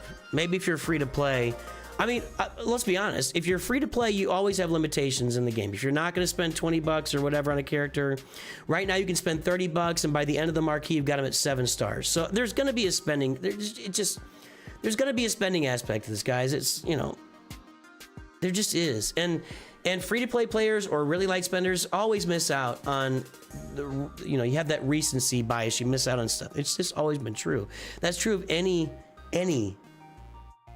mobile game especially, but it's almost true of any game anymore. Outside of the newest units, era rewards will also impact many older journeys. How's that? Lightspeed tokens are rewarded from engaging or investing in the era, can be used on legacy units to accelerate access. Well, that, yeah, because, yeah, okay. Lightspeed tokens from era rewards, got it. And Journey Guide events. Again, this reduces the amount of gear you need to get Journey Guide requirements up to speed and freeing up gear to be used elsewhere. Our goal for eras is to be an efficient way to acquire Journey Guide units. Okay, so I get it. So what they're saying is, as you go through the era, some of the rewards will be Lightspeed tokens for Journey Guide units, like a Farm Boy Luke, who's needed for CLS, or Cara Dune is needed for Beskar Mando, etc. You get a lightspeed token for them to take them up to 7 stars and gear 5 or whatever. And so then that reduces your need to farm Cara Dune. So they're reducing all of the gear 1 through 11. The spending of that is going to be reduced on new characters for sure. It's just gone. And on older characters, you're going to get some lightspeed tokens. We'll have to see how many lightspeed tokens we get, and we'll have to see how that works out over time. So you get those lightspeed tokens, and you don't have to spend the gear on them either. And then that frees up that gear to be spent more liberally in the Jawa scavenger to acquire relic gear. Got it? Oh, is there a list of lightspeed characters later in the post? Okay, good. Additionally, to alleviate some pressure on relic materials for Relic 9, we are removing, this is it, fragmented signal data, chromium transistors, and erodium heat sinks. So, these are chromium transistors. They're relatively cheap. I'll say something here crazy. These Mark 7 discs show up all the time on my free-to-play account. They almost never show up on my endgame account. That's gotta be on purpose. They're almost never there on my endgame account. And then erodium heat sinks, that is kind of a big deal. These are difficult to get your hands on. Interesting. Hey, Sensuna.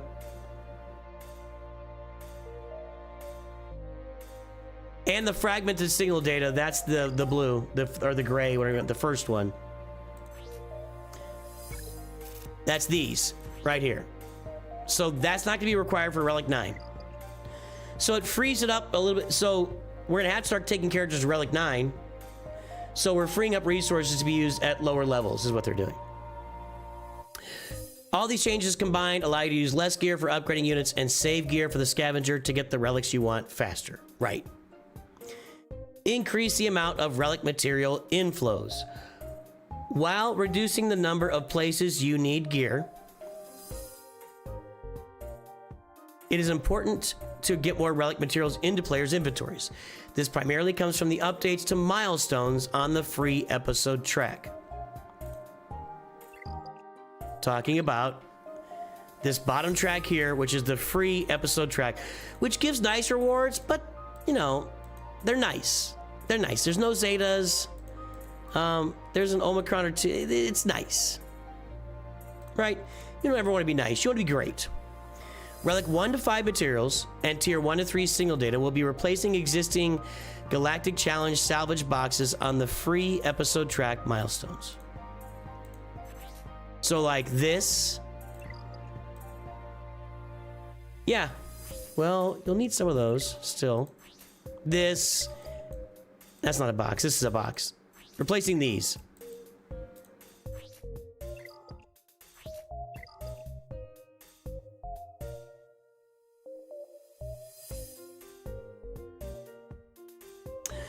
So that's going to cost me a little bit of Gear 12 finishers. If I'm free to play and getting characters at Gear 12, I still need the Gear 12 finishers. Will I be freed up a little bit more to spend more of my raid currency? I guess. I don't know. We'll see. Players engaging daily in eras.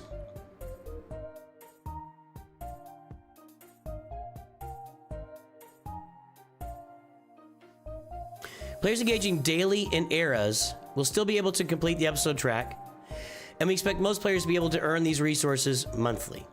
On top of that, we're updating episode shipments to include items like signal data, fragmented and incomplete, so players can use their extra episode currency to also boost their relic farms.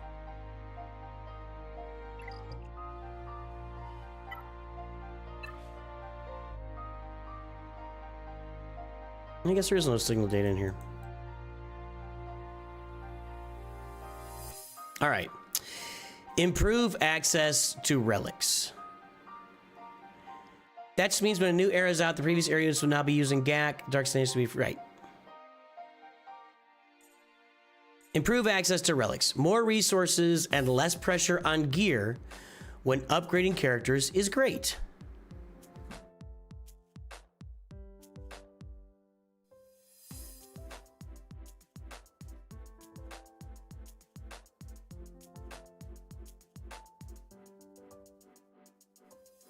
Ray Plays, I'm giving you a 5-minute timeout. I told you not to spam. You ignored that. Just a 1-minute timeout. 1-minute timeout. I didn't know you were spamming that. You keep spamming the same thing. The stream is not just about you. It's about 300 other people that are on watching right now on multiple platforms. 340 people. So we're looking at the update. We're not here to answer questions about your roster. If you'd like to get some help, jump into my Discord. There's a lot of people into help in there. You could have been asking chat what they think. But this stream is about this gigantic news update. And you keep spamming my chat, and I warned you earlier not to spam chat. There we go. Don't assault battles get a lot of G12 finishers? Yeah, but they didn't say they're going to increase that. You're already doing those. More resources and less pressure on gear when upgrading characters is great, but without access to more of the important materials to upgrade higher tier relics, players would be unable to utilize these additional resources. With that in mind, the scavenger will be updated with the following changes. Arrow magnifiers.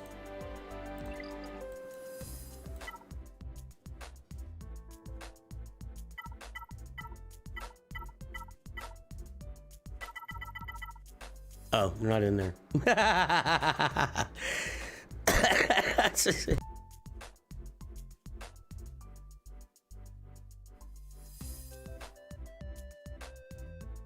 Arrow magnifiers. Mark 12 Armatech tactile data prototype. Okay.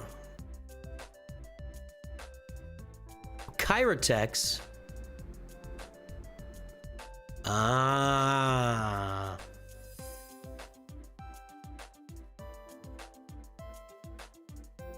Hold on.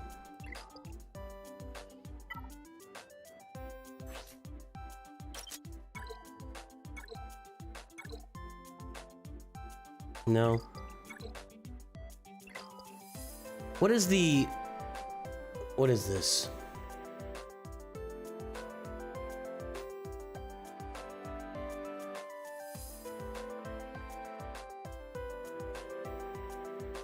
These thingies, okay.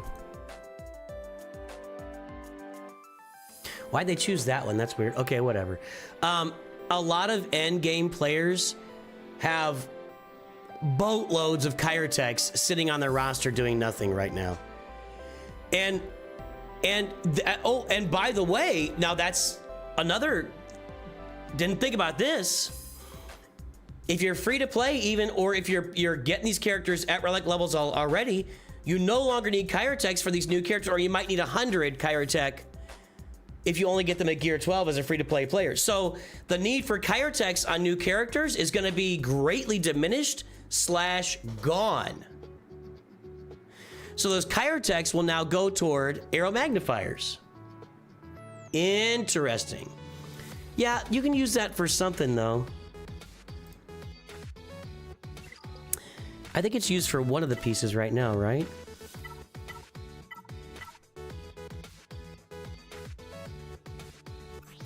Is that it?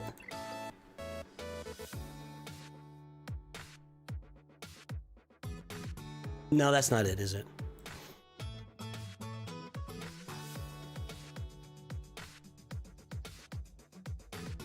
Nope. Nope. It's not used for much, and it's not used on a lot of characters either, I don't think. Okay.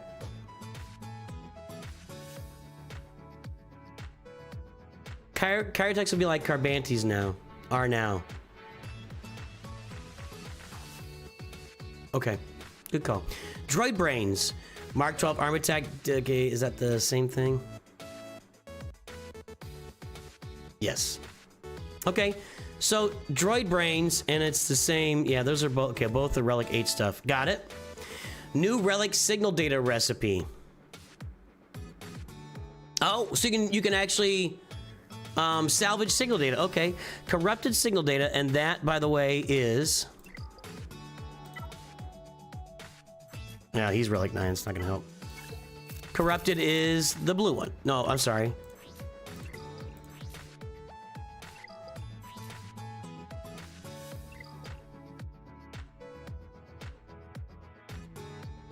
Oh, they're all corrupted. They're all corrupted. Oh, I've been reading this thing for an hour and a half. Okay, fragment the signal data 6 points, incomplete signal data 8 points, flawed signal data 10 points. Points to create one corrupted signal data 145 points. Oh, corrupted is a new one for Relic 10. Got it. Okay, man, I was like, wait a minute. Thank you. They didn't mention that previously. So, there's no pictures of it right now. They put out a picture of a new signal data at some point. Okay, so the corrupted is for Relic 10. Got it. Would have been nice if they'd have been mentioned like here. I'm just saying. Thank you. Good call, chat. Chat's got it. Chat's on it. I'm confused. Chat's on it. All right. You can't see the current recipe, North Mountain, because you want to see the current recipe?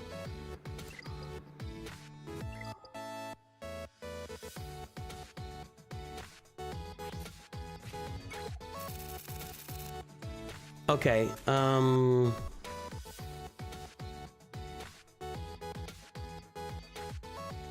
currently, you need 20 chromium transistors and 20 heat sinks. That's going to be gone. So these requirements will be gone. You're still going to need the 20 electron conductors, 20 Zinbiddles, 20 impulse detectors, 20 arrow magnifiers, 20 girded keypads, and 20 droid brains to go to Relic 9. They're going to make the arrow magnifiers and, where are we here? The arrow magnifiers and droid brains are now going to be able to be salvageable along with the signal data.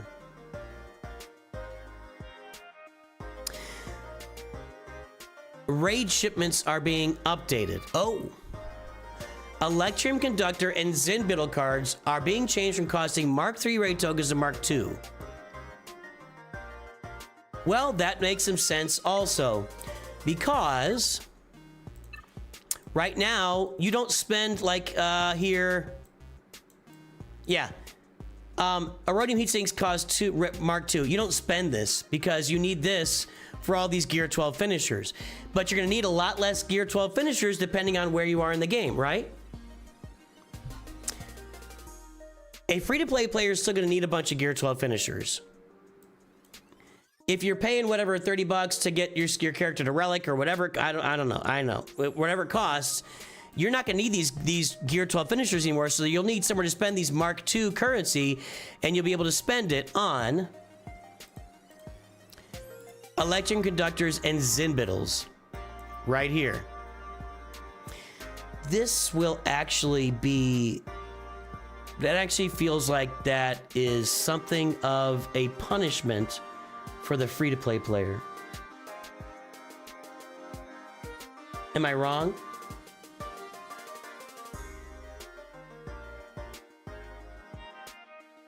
Am I wrong? King of Britons isn't convinced. Softy says the conversion ratio is amazing. We'll get there in a minute. Electron Conductor costs 75 Mark II raid tokens each. Zinbiddle 100 Mark II raid tokens each. Right now, one Erodium heatsink costs 650 Mark II raid tokens. Oh!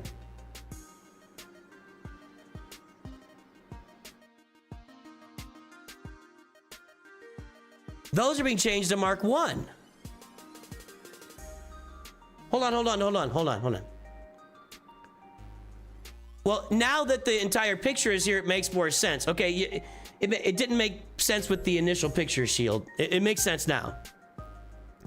So, they're reducing the cost. So, let's look at it here. Right now, one Erodium heatsink costs 650 Mark II currency, and nobody ever spends it. Okay? Going forward... So, yes, I was right to hoard it. I should have hoarded even more of this. I should have hoarded even more of this currency. See? Told you. Electron Conductor and Zinbiddle cards. One Electron Conductor will cost 75 tokens. So we're going from one One Erodium heatsink right now costs 650 Mark II currency. Now it's going to cost 55 Mark I. These are ridiculously crazy. Everything's on sale. Capital Games is crazy. I disagree. I disagree, King of Britons. This is 10 times cheaper. They're reducing the cost of this relic gear all the way up to Zinbiddles. The cost of this relic gear up to Zinbiddles is going to be 10 times cheaper, basically, than it currently is.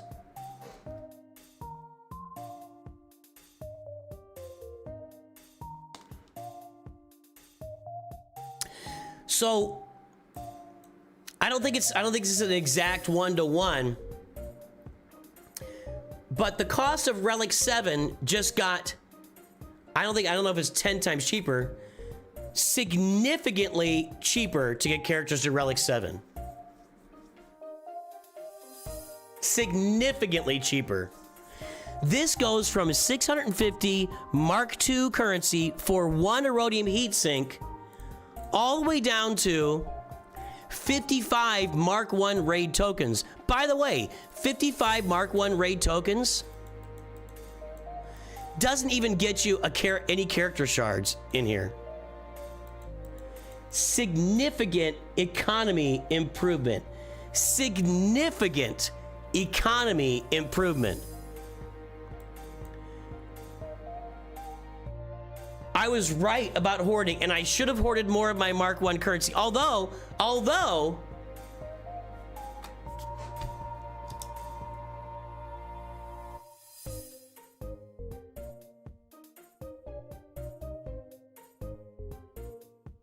guys, when November 18th hits, you need to be as close to the max of at least these two currencies as you can possibly be.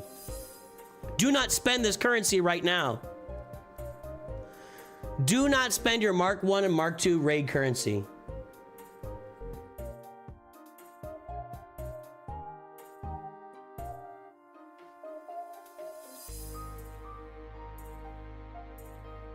You can, I mean, I could save 20,000 more. Max this out for November 18th. Max this out for November. That is a giant change, guys. That's a giant change. Massive change.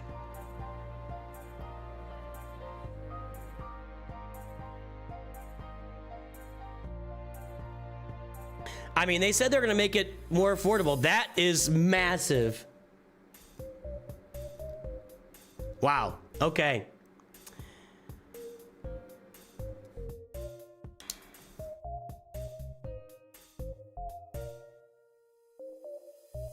Updated rarity requirements. Number of stars required for certain relic amplifier levels has been reduced as well.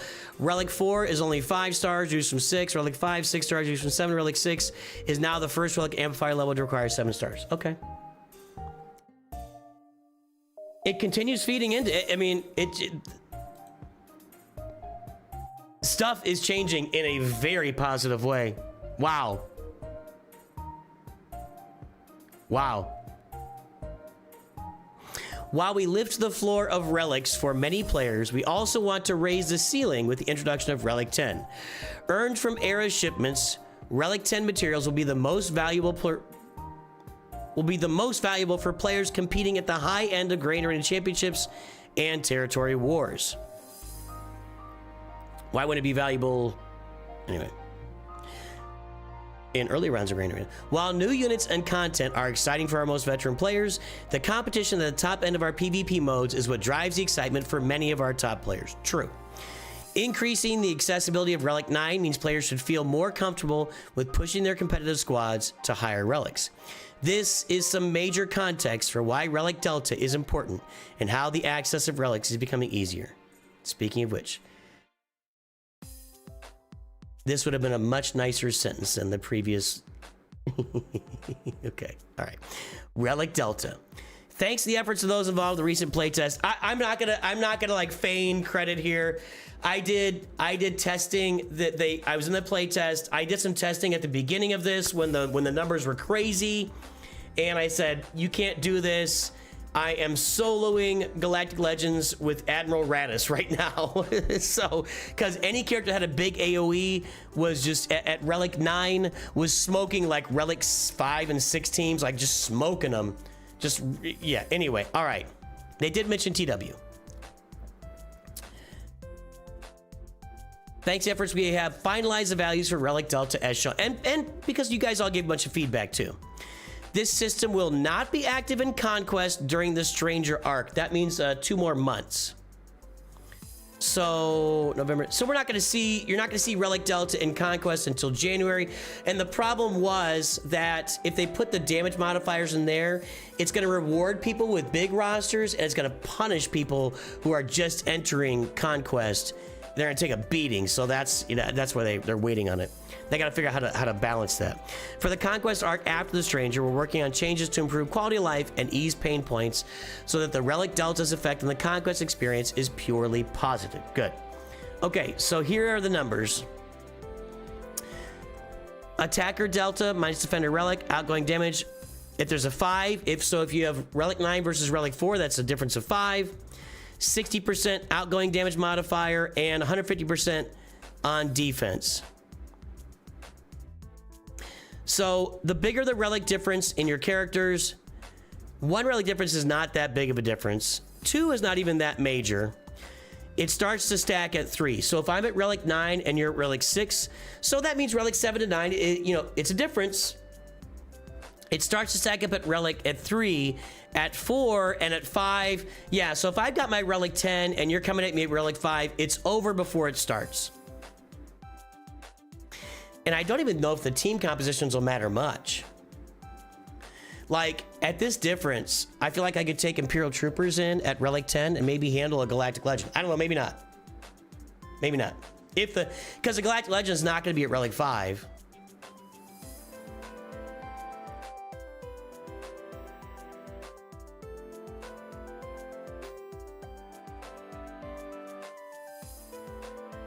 We knew this was a critical but difficult change to make, which is why we ran a playtest to help tune this to the appropriate levels and make sure you were all exposed to it a month and a half early so you could adjust to the idea instead of dropping it on you at random with this update. That's what's built into here between the S and the period.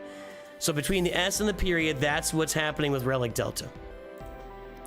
Thanks to your feedback, we lowered the overall impact of these modifiers at lower relic differences. Smart.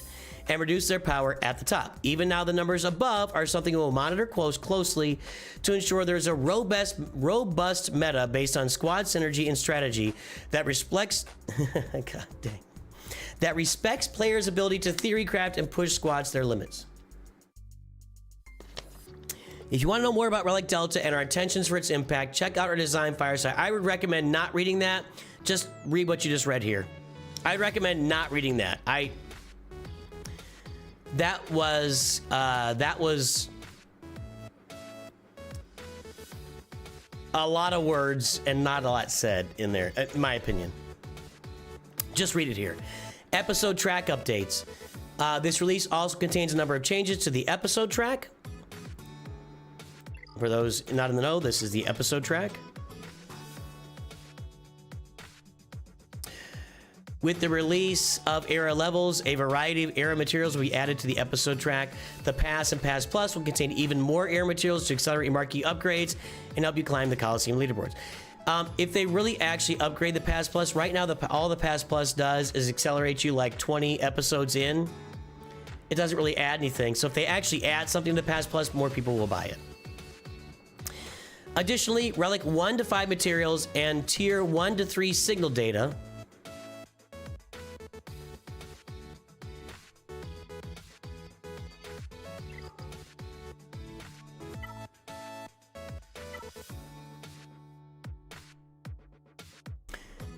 The whole world has a Relic 9 cup. Could you take a Relic? I mean, this was a $5 bundle offered on April Fool's Day. I wonder if you could take like that Relic cup into like early layers of rounds of Grand Arena and just kill a bunch of geos with it or something. Why not? Why not? Additionally, I'm already feeling the content coming. Additionally, Relic 1 to 5 materials and Tier 1 to 3 single unit will replace gear on the free episode track milestones.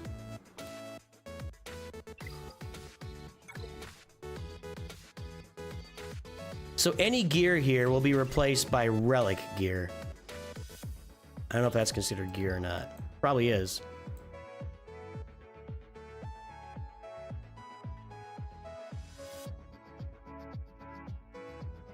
Overall, this adds more value to the episode track, the pass, and the pass plus, while the price will stay the same. Galactic Challenge episode points migration. Oh, lordy. Oh, lordy. Oh no, we're boosting it more? Okay, I'll be there soon, Doomslayer. With this release, we are discontinuing Galactic Challenges in their current form and adapting the Galactic Challenge system to create new Era Challenges as detailed above.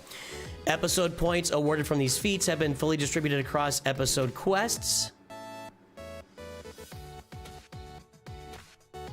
Only the quests will be fun. Only the I do like the idea of having quests all the time that we're working on, because instead of having it like just being a little 1 hour or a 5-minute sprint across the Galactic Challenge to get a bunch of quests. Now you have quests that are out there for a week. Maybe we'll see. Only the points from feats requiring episode pass ownership were applied to quests requiring it. I don't know what this means, and I'm not going to dig into it. They're changing the episode pass to work with the eras and episode. I don't know what this means. Specific point changes to episode quests are as follows. Free episode quests award 5,000 episode points, up from 2,000. Episode quests requiring the episode pass award 7,000. Chapter headline quests. What? What are they talking about?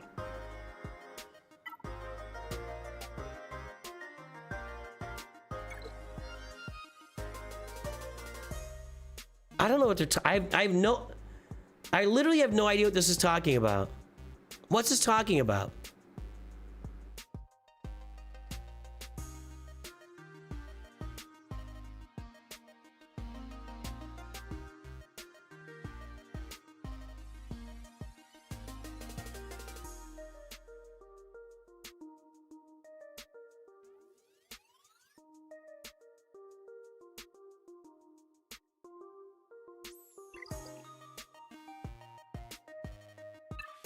These. Okay, thank you. Man, my brain was not clicking.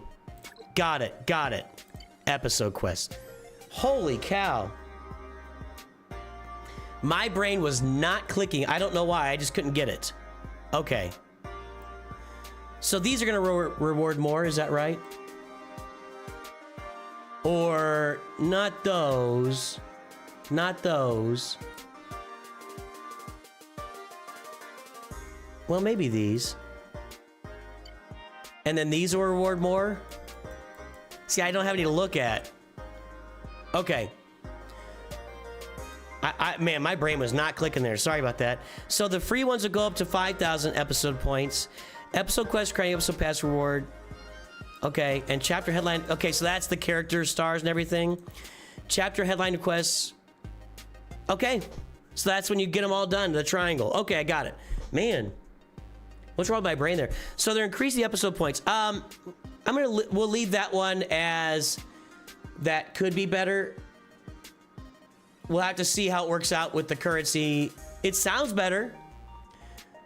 And they haven't talked about like reducing the availability or raising prices anywhere. So in a vacuum, from what it sounds like, getting more episode points will give me more stuff.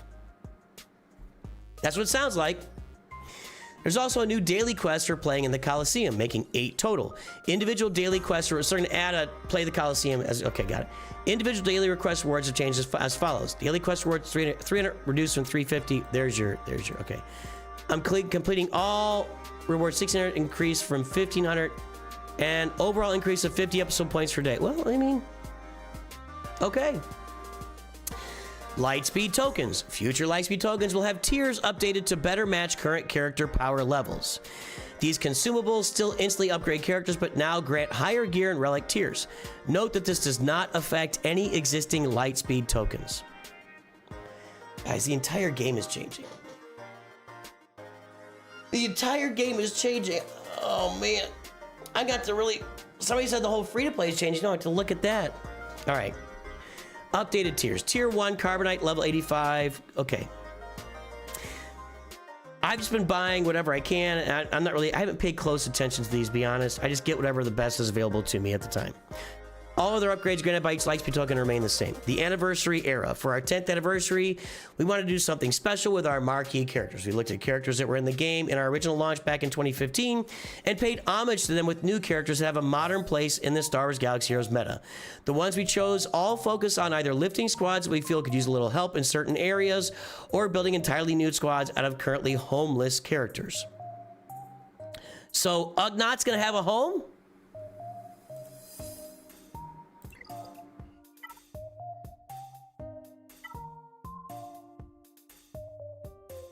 What squad is Ugnaught gonna go on? I'm just curious. I'm curious. Stormtrooper Luke, one step up from Farm Boy Luke. Well, that's not very exciting. Because Farm Boy Luke is a pretty low step. Like, Farm Boy Luke is at base level. CLS is 20 steps above. Jedi Knight Luke is maybe 2 or 3 steps above CLS, maybe.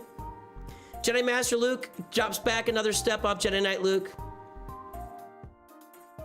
So if we're only 1 step up, we're still 19 steps away from CLS. We'll see. This somewhat short Stormtrooper makes Stormtrooper Han and Princess Leia part of a real Rebel squad, along with R2 and Old Ben, prior to unlocking Leia Organa.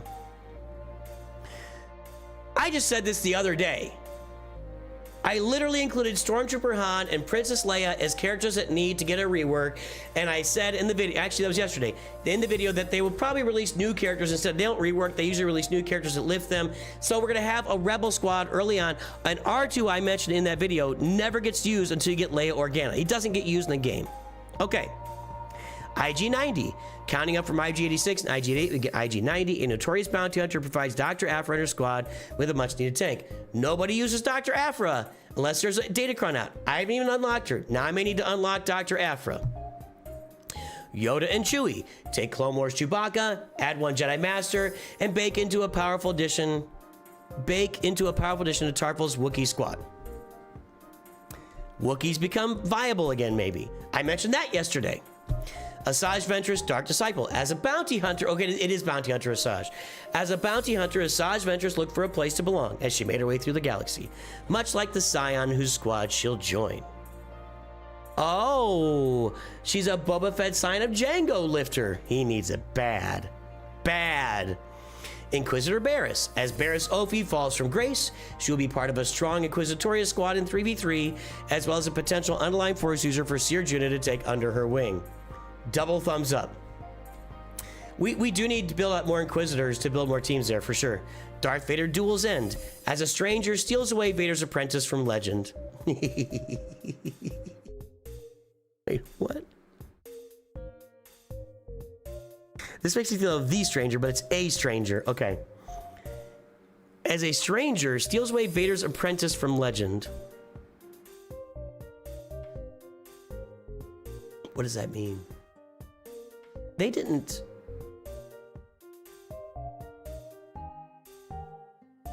announce Ahsoka as a acolyte, right? What's that talking about? This elite Marquee joins his new master, the stranger, and the Emperor's hand is the backbone of a true no. Palpatine, Darth Vader Duel's End, and Mara Jade. Got it.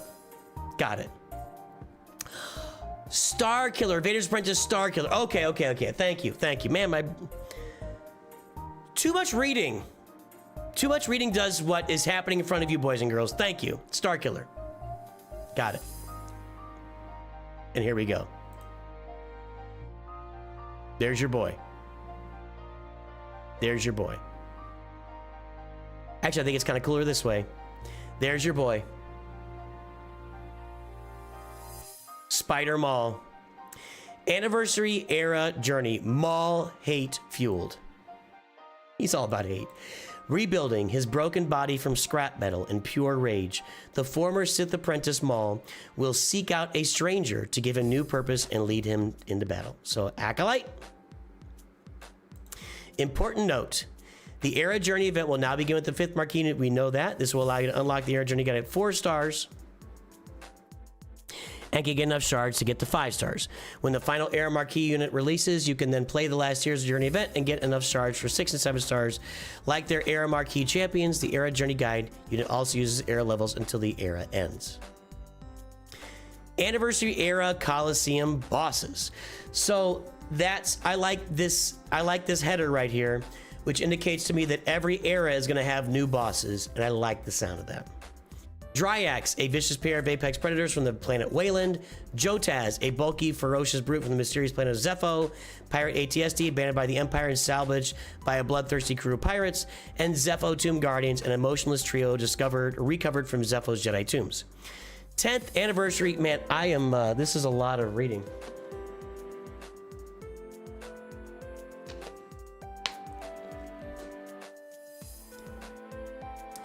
Spider Maul does whatever a Spider Maul does.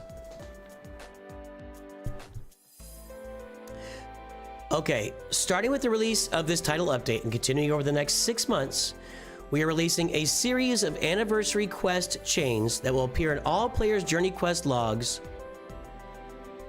starting at player level 10.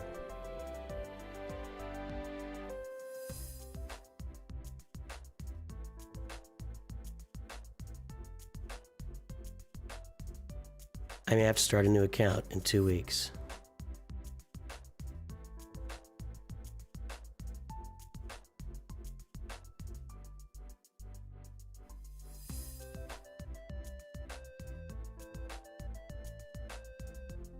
I may have to start a new free-to-play account on November. I had all these plans for a free-to-play account.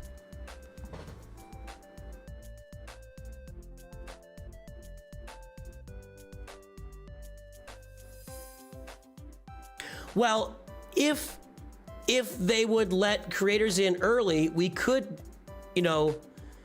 like other games do, they could actually promote content creators' videos to say, hey, go check out this content creator talking about the recent update. Wouldn't that be crazy if they did something like that? Like all other games do? Crazy!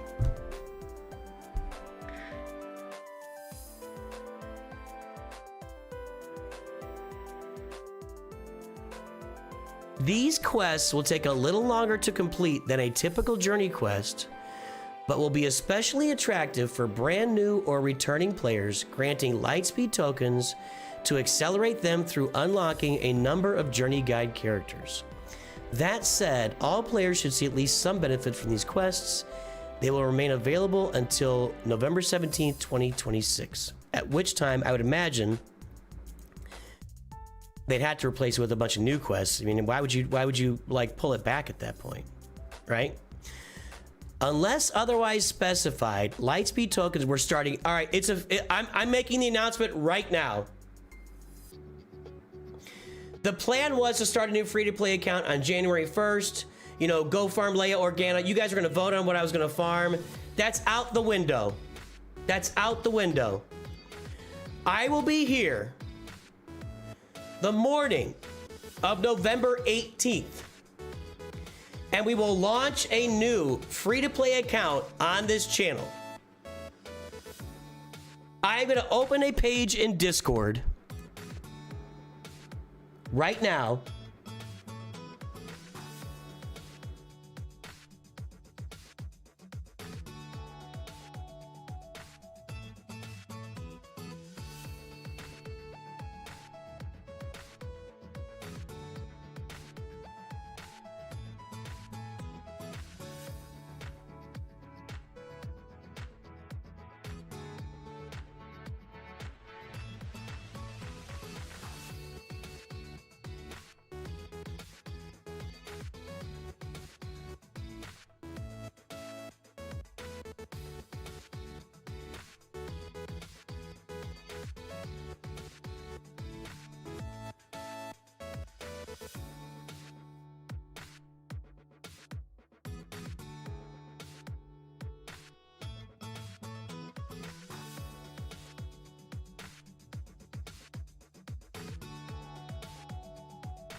Hang on 1 second here.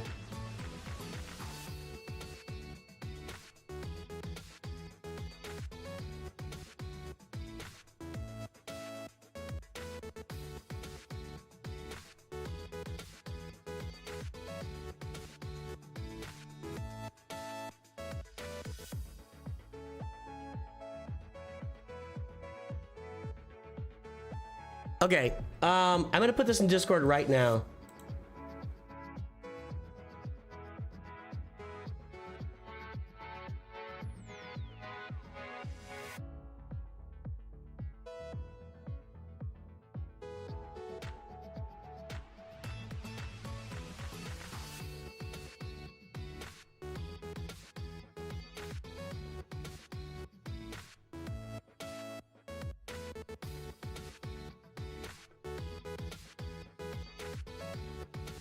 All right, here we do this.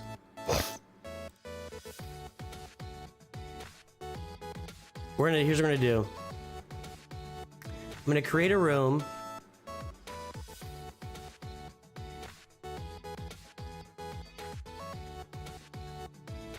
What? Name the new account. Free to play account. Creating a channel. I don't think there's anything private in here. Hold on. Let me make sure though. You guys are going to name this account. I don't know what to name it. Come on. Discord? Stop. I don't want this. Click off. Okay. Jeez. Okay. Let me edit this room.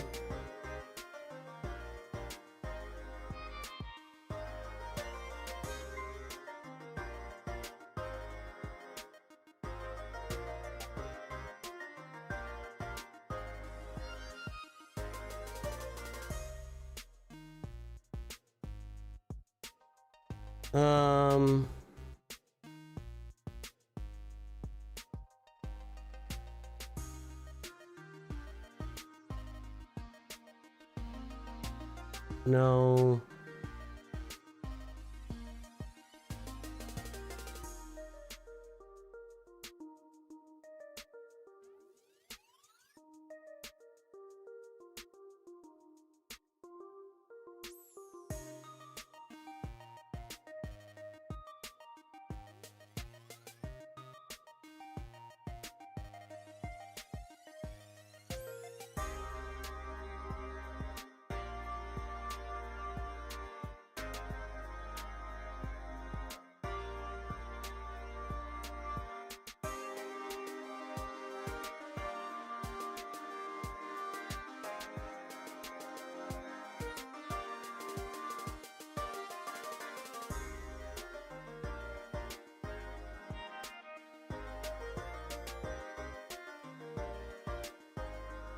Okay.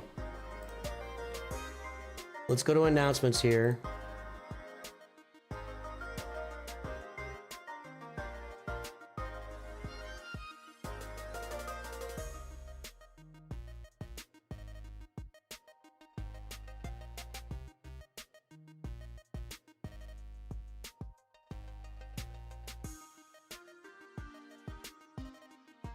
Okay, go to announcements. Okay.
All right, there we go.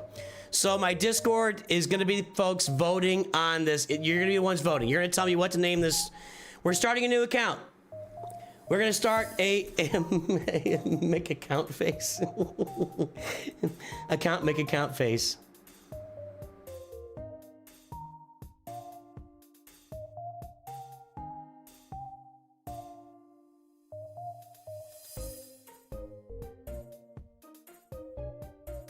Okay. No, I don't even know what we're going to do for farming path. I think that's outside of the realm. Because I think I just want to. This thing might only run for 6 months. We might not run it forever. I just want to see what this is all about. I think it's. You guys know that this channel is focused on, you know, new all the way through mid and getting into late and end game content as well. We do, you know, but.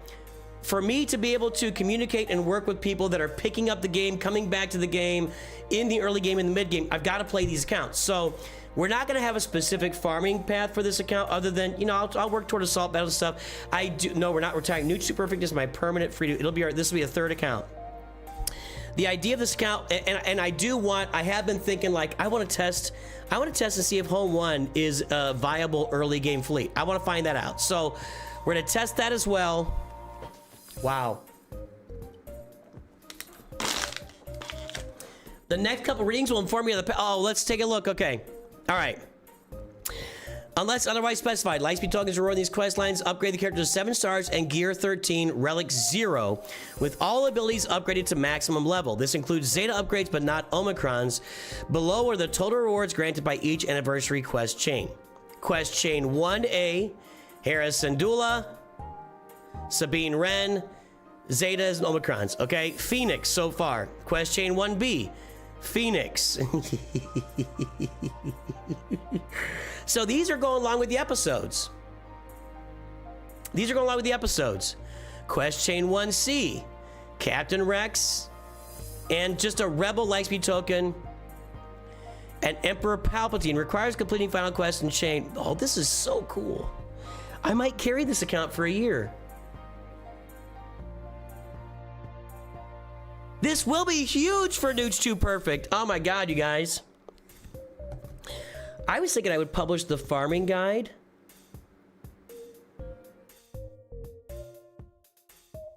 Wow.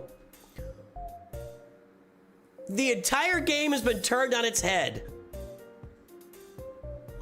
Question is, are they all here for a year? Quest chain 2A, Snips, Jedi Anakin, 2B, or not 2B, Mace Windu, Shock T, 2C, Keller and Beck, Jedi, Grandmaster Yoda. Quest chain 3. Let me take a guess.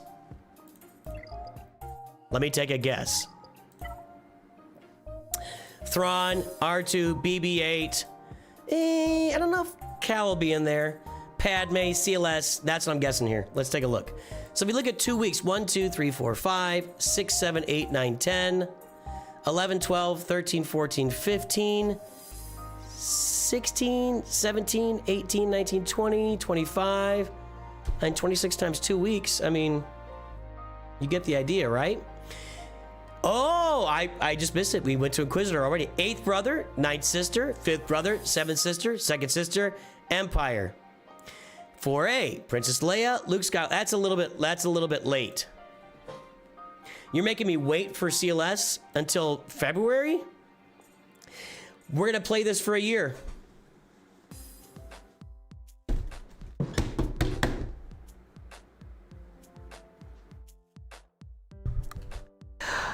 I love this.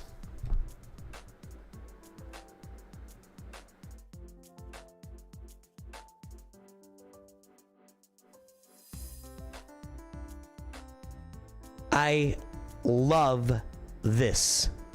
I love this. We don't know yet. They're going to be quests.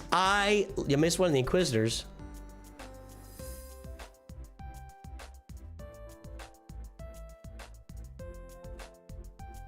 Oh, R2-D2. Okay. Using the Inquisitors to unlock R2-D2 is a baller move.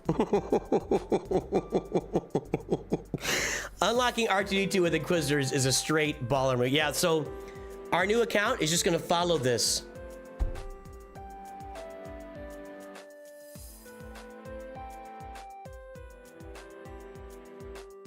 If this is successful, they'll just restart this again next November. Quest Chain 4A. Is this gonna be available? I think it's gonna be available to everybody.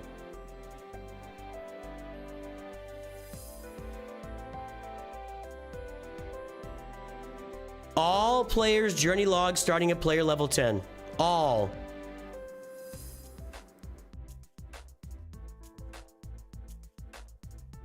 I love this.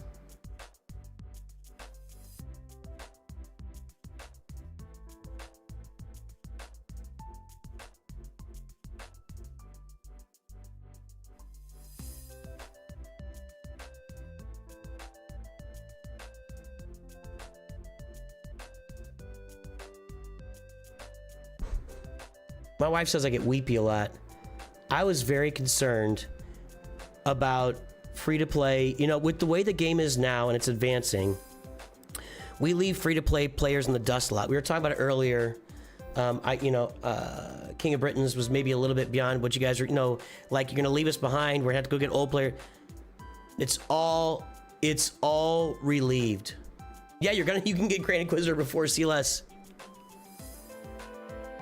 Old Ben, Stormtrooper Han. That's about 11-18, 12-18, 1-18. This is about when, right here is about when Stormtrooper Luke will be available to farm. So you have to complete each one of them to get to, okay, you got it. Okay, so you can't jump in the middle. All right, so next, Akbar, a droid, CLS, Boba Fett Bosk, IG-88 and Dengar, Fennec. The entire farming guide is upended, which is so good. Chewbacca Lightspeed token, Mandalorian Cara Dune, then a BAM token, IG-11 Aquil, Grief Karga Mandalorian, Beskar Mando token. And that runs us through April.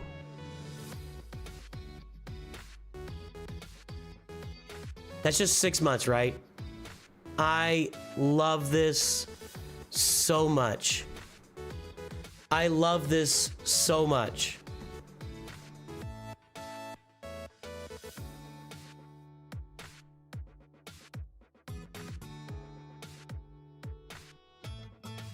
I was already thinking through the farming guide, and now I'll adjust it. The farming guide goes right here.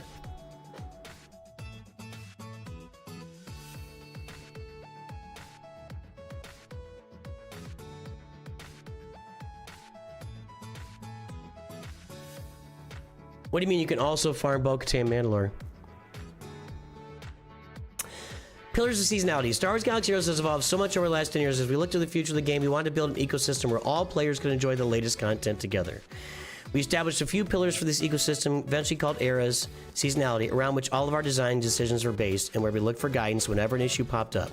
Let's walk through the following 4 pillars to understand why they exist and how they affected the design of this release. Pillar 1. Seasonal play is for all players.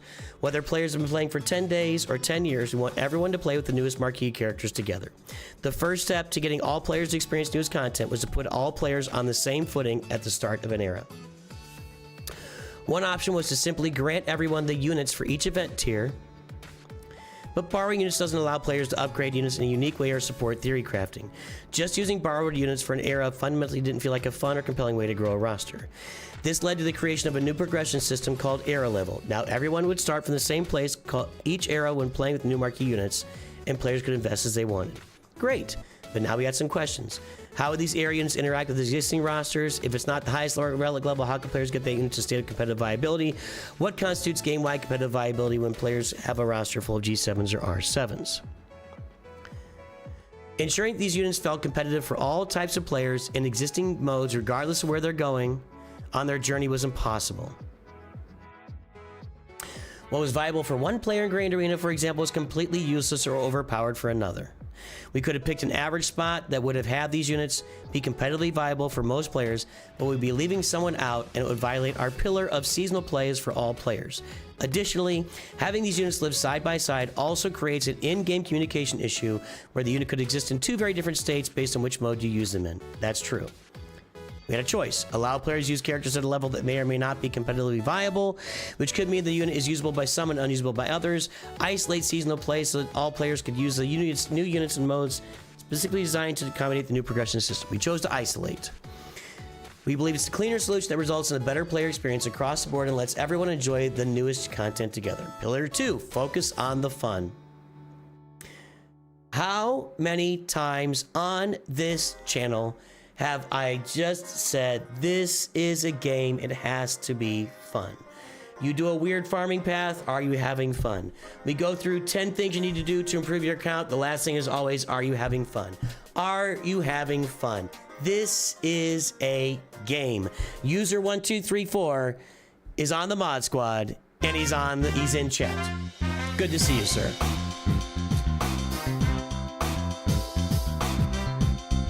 Finally, the old rosters will move massively to new whales.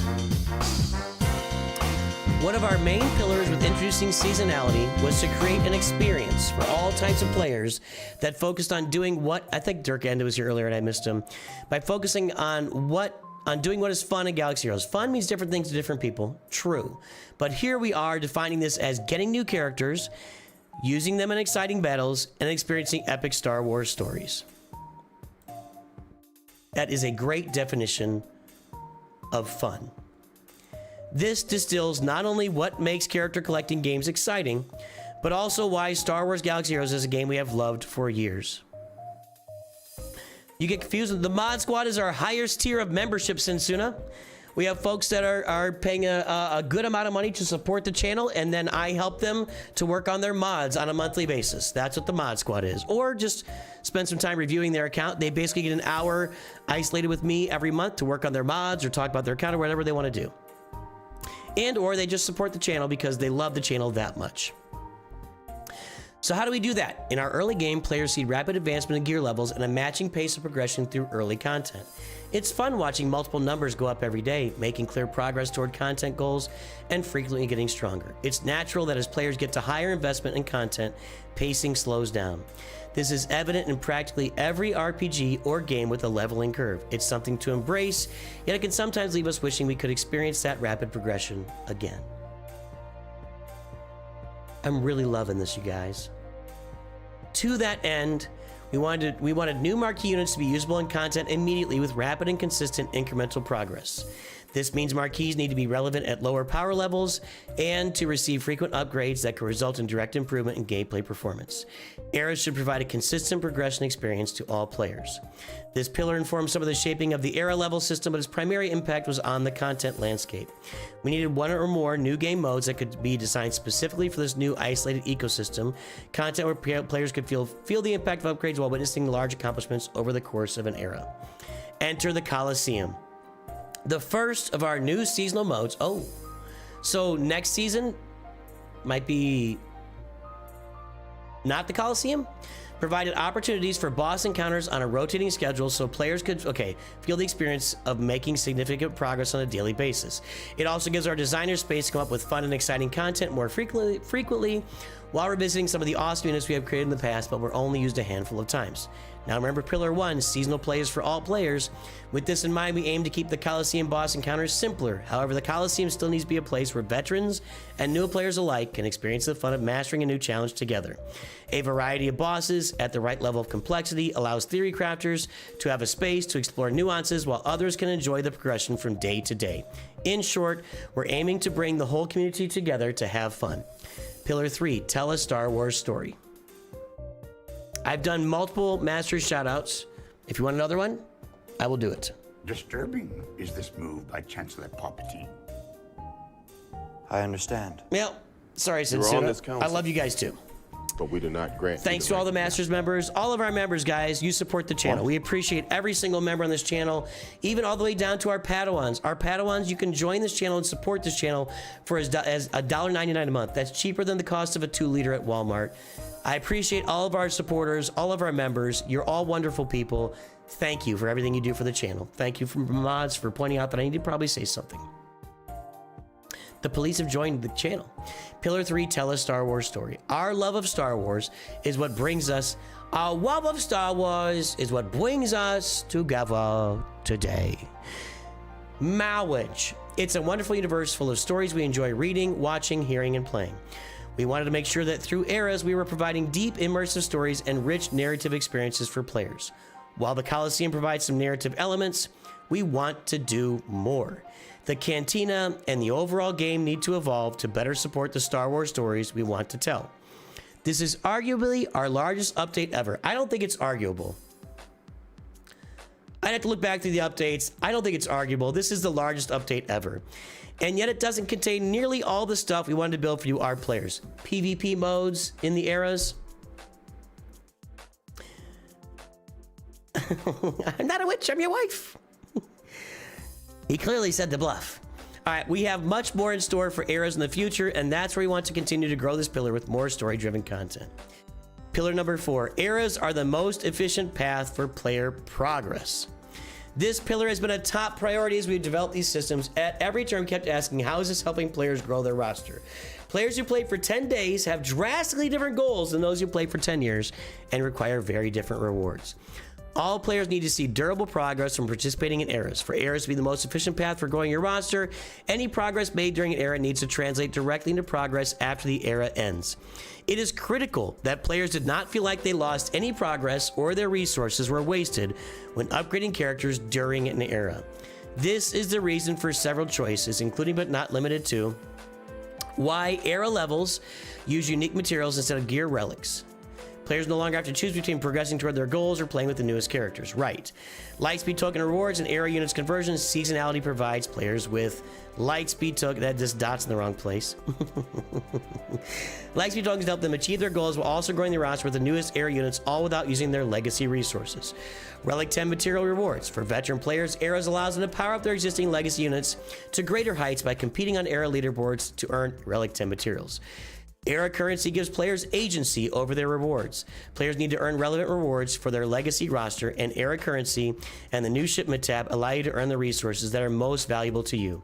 With these, players can continue to work on territory battles and raid squads, hone their PvP capabilities, and unlock new journey guide chases while still acquiring, using, and advancing the newest characters. Conclusion. Hopefully this post provides you with a better understanding of how we made some of the choices we did for this monumental 10th anniversary update. It is this. This is a monumental update to Star Wars Galaxy of Heroes. Massive, monumental, earth-shattering update. It also tells you this game's got a lot of legs in it. Now we know that this game, I put this game and Raid and Marvel Strike Force, kind of the triumvirate of hero collector games for Western nerds, mostly. I mean, it's nerds across the world, but Western nerds. We like fantasy, we like Marvel, we like Star Wars, we play these games. In that triumvirate, as far as like earnings go, I believe Raid is at the top, Galaxy Heroes is second, and Marvel Strike Force is third in earnings. All of these games are earning hundreds of millions of dollars every year. Hundreds of millions of dollars in gross revenue. These games are going to continue for the foreseeable future. When people say the game's dying, whatever, no way, dude. This game has legs. This game now, I mean, with this update, this game has got legs, boys and girls. We want to move to a world where Galaxy Heroes players, both new and old, are strategizing and playing together in the latest events and with the latest characters. Yeah, so if you're put into a random shard for the era battles, you're in there with end gamers with new players. Feeling without with latest characters without feeling like they're missing out on their favorite Star Wars experiences, where newer players can feel like they're contributing to guilds meaningfully without years of catching up while respecting our most engaged players who've been playing for years. Ultimately, Seasonality needs to provide real progress towards your existing goals. We don't want you choosing between playing the latest cool stuff and actually preparing your roster for long-term success. It's a tough balancing act, and we know there will be feedback on how we can achieve this. It won't be perfect, but we're truly excited to continue this journey with you all. Thank you again for 10 years of amazing whole table stories. We could not have done it without you, the dev team.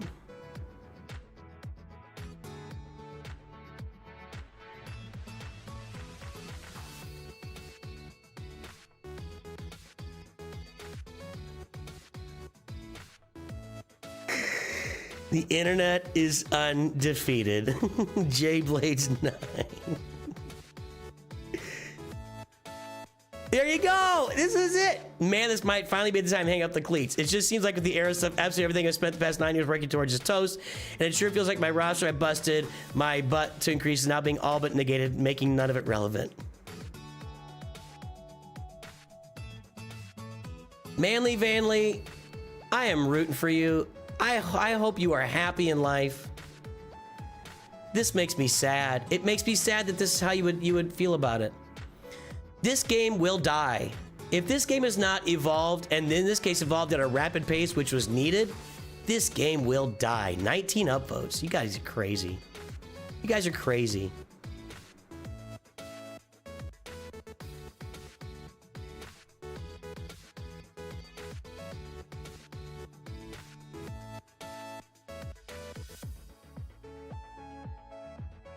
Yeah. All right. We're gonna talk some more. We're gonna talk some more. I need to take a quick break. I need to get some tea. We're a few hours into my morning. I can get some tea now. Here's what we're gonna do. We're gonna look at the names people are suggesting for my new account. This should be interesting.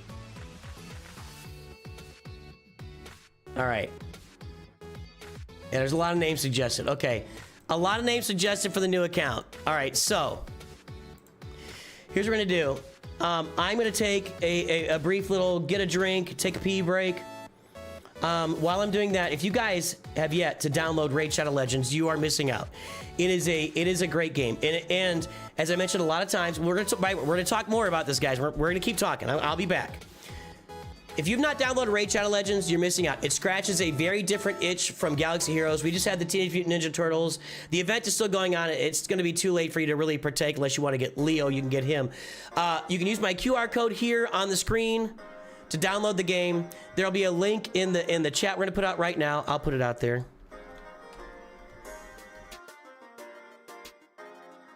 Yeah, the economy we needed. That's it. That's it. Guys, use my link. Plarium is sponsoring this channel and funding the things we do here as well. Use my link to download Raid Shadow Legends. Play the game. It's a lot of, see if you like it. Maybe you don't like it. Maybe it's not your game, but give it a shot. You know, play it for a week. See what's happening. See how you're enjoying the game. Jump out there and play it. I'm going to be back here in just a few minutes. Let me turn the music up for you guys a little bit in the meantime.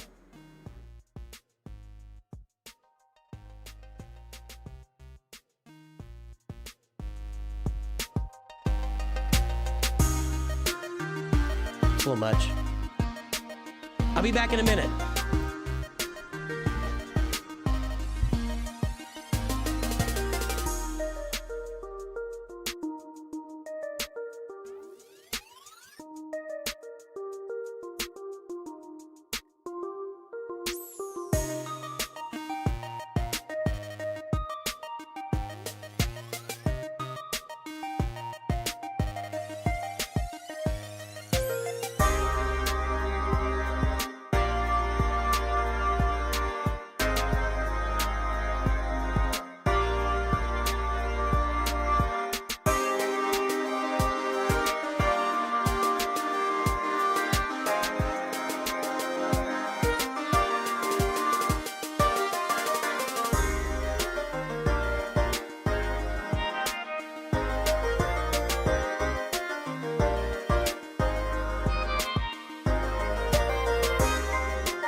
We're back. Just needed a minute. Okay. All right. Wow, you guys. Wow. I mean, just seriously, wow. This is the biggest thing that has ever happened to this game, and I need a little sustenance here. Holy cow, you guys.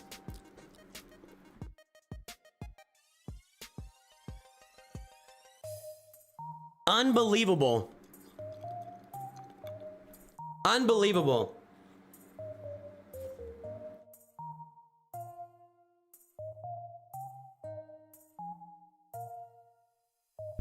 I hear the suggestions so far. Nooch 2 Versary. You guys are gonna vote. I'm gonna do whatever you vote on. It's not gonna be, I'm not gonna do off-color stuff or stupid stuff, but Nooch 2 update. Nooch 2 10-year anniversary free-to-play account featuring major updates, free-to-play farming path. Nooch 2 Daddy, no. Nooch 2 anniversary. Nooch 2 10. Oh. Nooch 2 Coca-Cola. Nooch 2 lovers. Oh. Oh my. Here, a bunch of us were just hoping for vehicles. Yeah, all those previous announcements now make sense, right? The new gear economy changes. Everything makes sense now. Nooch 2 eras. Nooch 2 decade. Nooch 2 token. Banana Joe Bob. Nooch 2 Spider Mall. Nooch 2 Chota. We're not doing Spider Mall. I don't anticipate it's gonna be a free-to-play account. I see you, Scotty Boy. Give me a minute. Nooch 10 good? That's not bad. Nooch 2 Decaversary. The spelling. Wait, what is this? Who told you could borrow my avatar? Star Wars Dad Anniversary. Mini Nooch 2 Era. Nooch 2 new. Hey, if you guys want to put something there, put it. Nooch 2 new start. Nooch 2 noob account. Nooch 2 reborn. I like that one. User. This is a great update. Just want to highlight something. This creates a game mode where the tenure in game does not matter. As long as you outspend everyone else, you are good.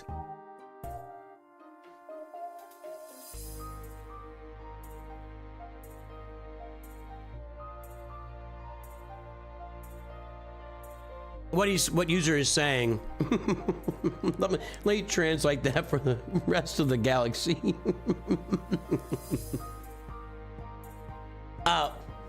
What he's saying is that in the eras, the new Coliseum game mode, if you spend whatever it takes to max out those characters, you're going to be competitive with the highest characters in.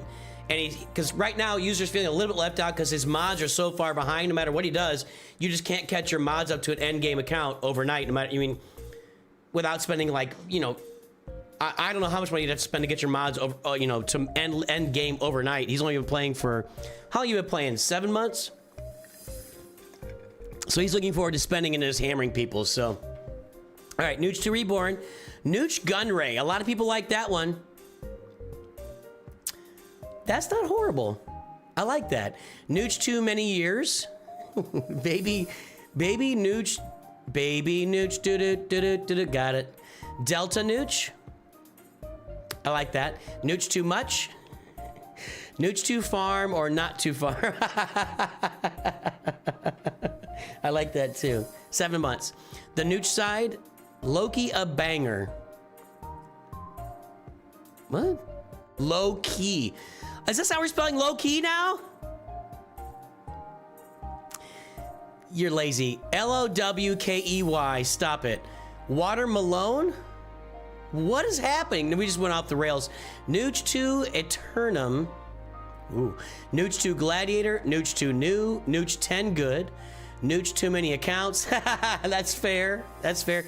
Nooch 2 Anniversary. Nooch 10 Delta. Nooch 2 Bad. David. Nooch 2 Dathomir, or some planet. It's like Earth 2 Nooch or Nooch 2 Earth. Nooch 2 Supreme. Nooch 2 Gladiator. Ripping it up in the Coliseum. I get it. We have the power to make it happen. Oh, everybody wants Nooch 2 Gladiator here. The Nooch Awakens. Nooch too tired sometimes. I knew well, I still know. I haven't seen her in 30 years. I know a woman from Russia, raised in America, named Luda. Nooch New Era. There's actually so a lot of you guys know that I went to college and majored in theater with Jenna Fisher. So Jenna Fisher was married to James Gunn, and James Gunn, did he write or direct? What was the zombie movie?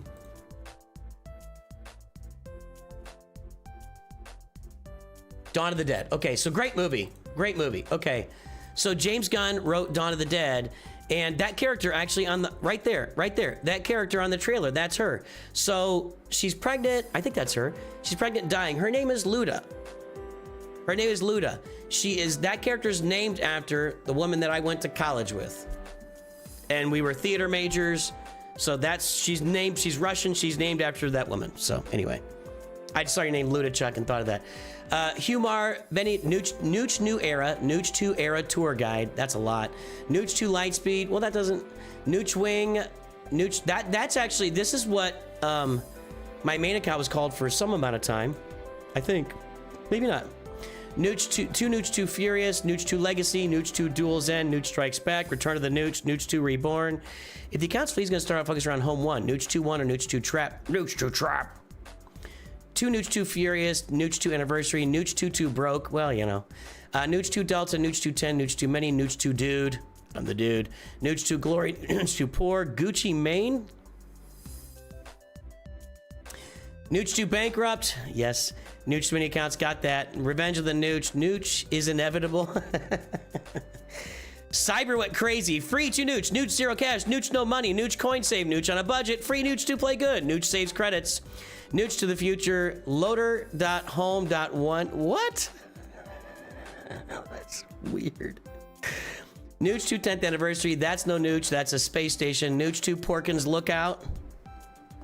Checked. I can hold it. Pull on! No, I'm all right. I don't know what this is. I'm not going to read it. I feel like if I read that, I'm going to be saying something bad.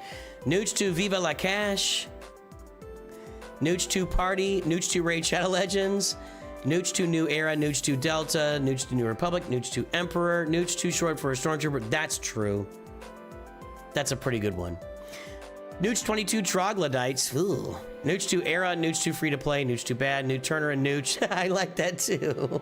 Nooch 2 Regenesis, Dadiversary, Nooch 2 Nooch 2 Furious, got that again. 2 Nooch, 1 Cup. Star Wars Dad 4 Eras, Nooch 2 Glory Days, Nooch 2 Bananakin. All right. We'll be voting on that in the coming days and weeks. I want to read this. I want to read some of this again. I have to tell you.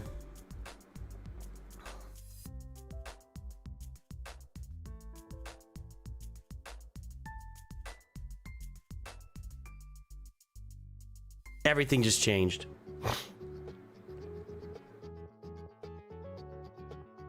Okay, this is what I wanted. I'm gonna look a little deeper into this.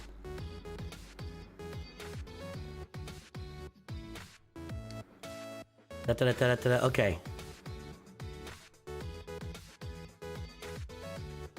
Over the next 6 months, we're releasing a series of anniversary quest changes that will appear in all players' journey quest logs starting at player level 10. So I know they're doing it over the next 6 months. This has to be repeated. You can't... I don't know why you just wouldn't put it on repeat. It runs 6 months, then it runs again for 6 months, then it runs again for the next... Right? Why wouldn't we just repeat it? Maybe they have different plans, I don't know. These quests will take a little longer to complete than a typical journey, but will be especially attractive for brand new returning players. It'll be really good for my Nooch 2 Perfect account. Absolutely. Lightspeed tokens to accelerate you. Okay, got it. All right, Lightspeed tokens, upgrade them to 7 stars and Gear 13 Relic 0 with all abilities maximum level, including Zetas but not Omicrons. Quest Chain 1A, starting November 18th. Harrison Dula Lightspeed token and Sabine. I'm very curious to see. Yeah, maybe at end of 6 months, they make them all just permanent so you can run through all the quests whenever you want. I want to know what's in the quests, right? We're not going to know for a couple weeks. I want to know what's in these quests. I will be here on November 18th launching a brand new free-to-play account. You guys are going to vote in my Discord for the name on that account. In the pinned message, there's a link to my Discord, the FAQ room in my Discord. Go join my Discord if you want to vote on the name for that new account. We're just going to go through this stuff. I mean, this is the stuff we have to go through. We have to go through these quests. Quest Chain 1B, Ezra Bridger and Chopper. 1C, Captain Rex, and a Rebel Lightspeed token. So any Rebel. I love this too. Emperor Palpatine, Gear 13. You got to go unlock him, but that's easy.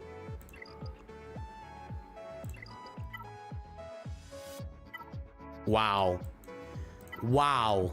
Wow, guys. Any Rebel. Well, we'll see if it's any Rebel. I wouldn't think they put Adrad in there. CLS is a journey.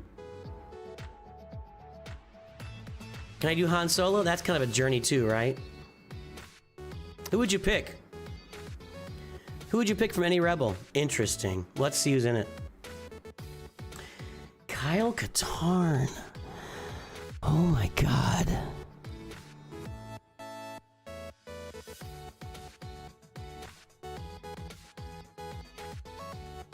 But listen.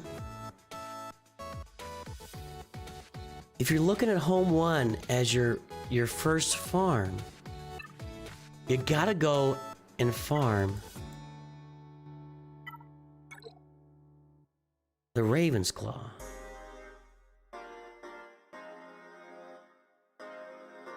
This is so interesting, dude. Chupio is I think Chupio's the choice. I think you're right. I think Chupio's the choice.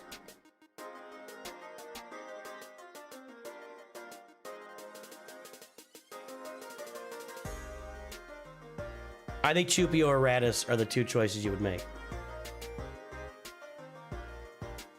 Quest Chain 2, A, December 16th. Ahsoka Snips, Jedi Knight Anakin. Such a big deal. This is such a big deal. I can't wait to see what's required for this stuff. You can do Kanan, you're right. You'll have the rest Sphinx and not Kanan, you're right. Kanan makes a lot of sense there. Kanan makes a lot of sense there. Ahsoka, Jedi Knight Anakin. Mace Windu, Shak T. Keller and Beck, Jedi Lightspeed token. And Grandmaster Yoda.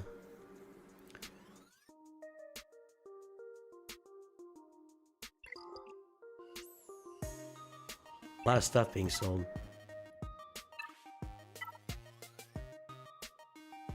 This further leaves ships just floating out in space. And Jedi. So we talked about Kyle Katarn, maybe.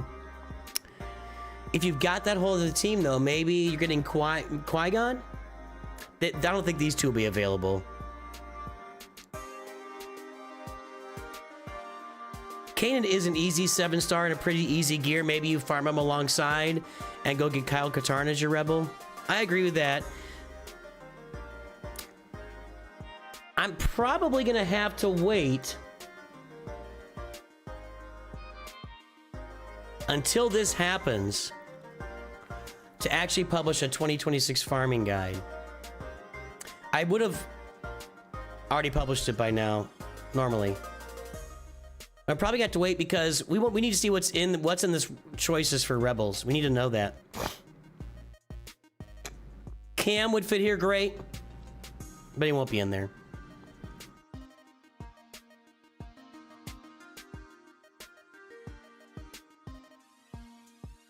I mean, Qui-Gon might make a lot of sense there. I've already got Old Ben coming up with CLS. You could do Bas Lashan or Jolie Bindo. They won't. Yeah, I don't think Cam will be available. Hermit Yoda might be available. Maybe you do Hermit Yoda. Qui-Gon Jinn, Hermit Yoda.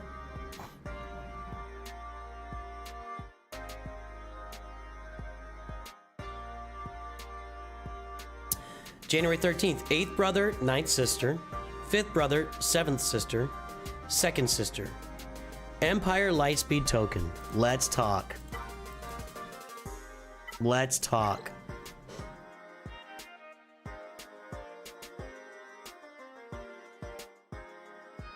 Tarkin would make a lot of sense here for the raid. Mara Jade would make sense too, since we're talking about putting her with the new Darth Vader. Palpatine, Mara Jade, new Darth Vader. You could get Rolo, but Rolo's... Right! There, Triumvirate's got it.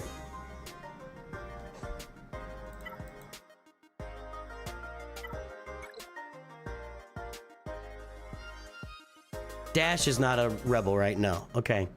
If you do Kyle Katarn and you do Mara Jade, that gets you halfway to Starkiller. I like that idea. I like that idea.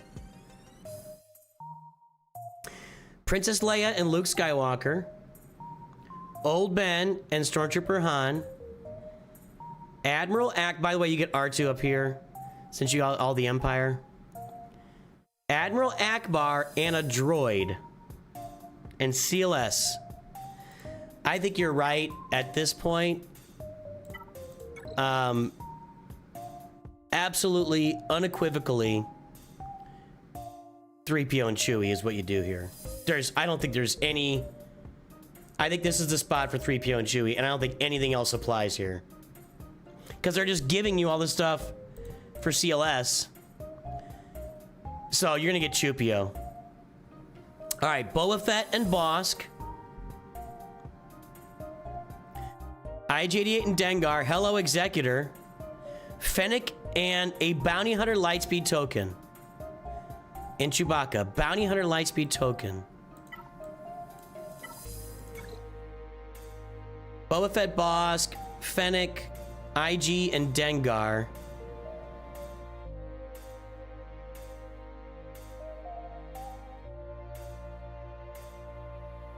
I don't think they'll put the Proving Grounds characters in there.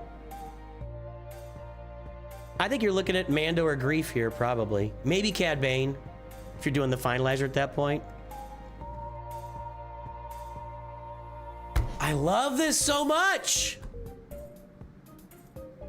I love this so much.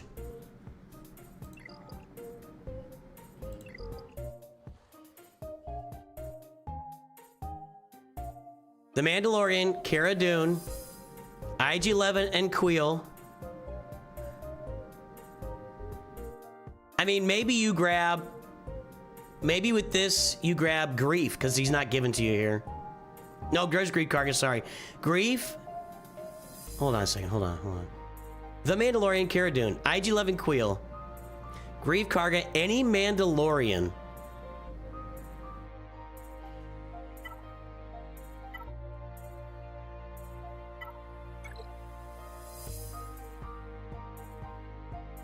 Proving Grounds.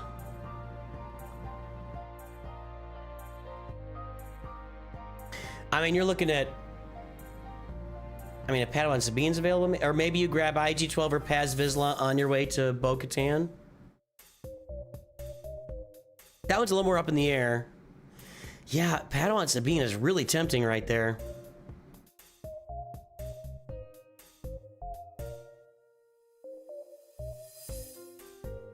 November 18th.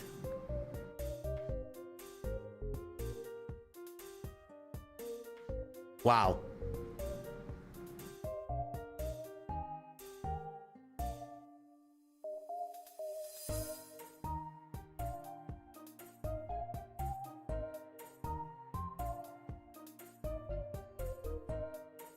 Maybe you grab Piet with the Empire one. I know we talked about Mara Jade, but maybe you grab Piet with the Empire one because you need him for the Executor and you're getting all those bounty hunters. Or sing for Jabba. Yeah, I think you're gonna have to put some work into. I can't imagine they're gonna make these like just, you know, just. They said it's gonna be more difficult and more to it than just a regular quest. So we're gonna see. We're starting that new account.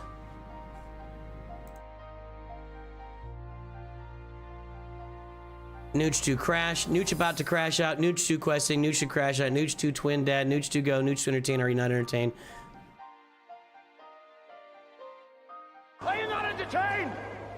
Are you not entertained? Nooch 212, Nooch Ruins Claw, Nooch 2 Legacy, Nooch 2 Era, Nooch Off the Chain, Nooch 2 Sexy. Okay. Wow. Tomorrow we'll start putting these together and voting. Wow.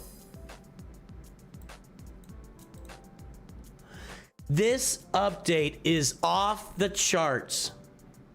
Off the charts.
This update is off the charts.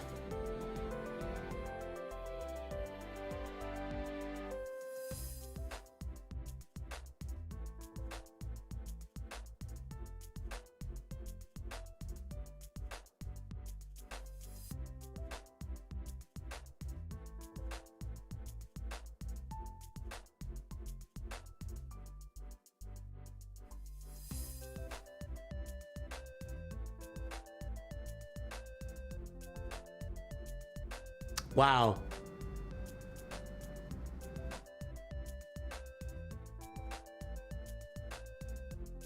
This is crazy, man. I don't know, guys. So we're definitely starting a new account. If you want to make suggestions for the name of the new account, go to my Discord. There's a room for it. I'll shut it down tomorrow and the voting will begin because we're looking at 2 weeks. We're going to be here on the 18th streaming a brand new account. Well, Delta ties into it. I get the complaining about Delta, but I do understand with what they're going to be giving people here, they had to make relics more, they just had to make them more valuable. They just had to.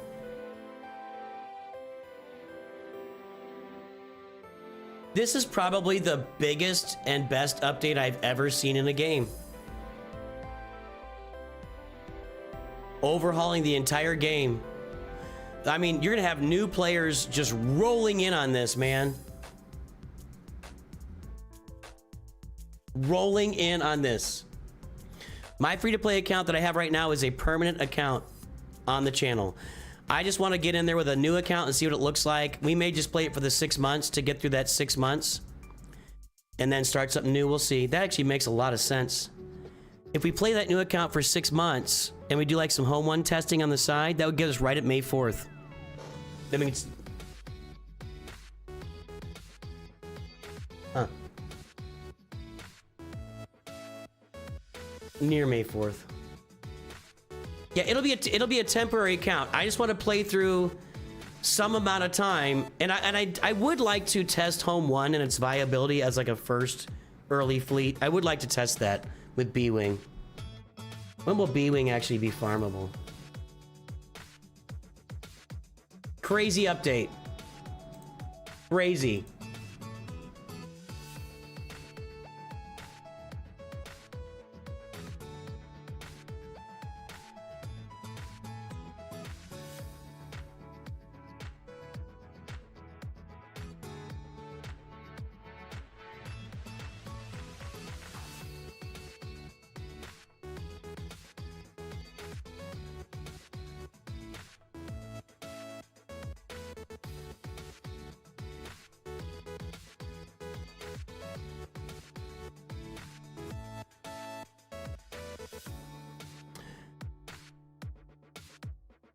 Guys, I'm gonna let you go for the day. I'm gonna send you for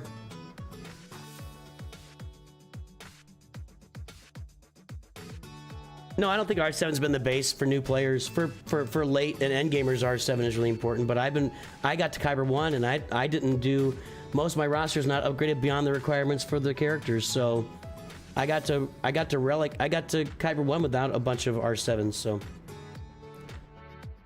I think R7 will be the base. Yeah, I agree 100%. All right, guys, we're gonna send you out to some other folks here. Lost Wand Pride is streaming on YouTube, and we got what's our boy, the Mighty Captain Frost is over on Twitch streaming Galaxy Heroes. I'm gonna send you to those guys. Oh, looks like Mighty Captain Frost on Twitch is playing the Jedi Knight Revan event or Darth Revan event. So anyway, I will be back tomorrow with Grand Arena, I guess. Tomorrow. No, will Grand Arena be playing tomorrow morning? It's plays defenses now, right? Yeah, I better set my defense. I haven't done that. All right, guys. I'm gonna send this out. I'm gonna get you guys to some other streams. Go check out our other content creators. I had a lot of fun today. I'm gonna add a bunch of timestamps to the stream here when I get off. Have a great day. I will see you tomorrow. And always, always remember, Nooch too good. Wow.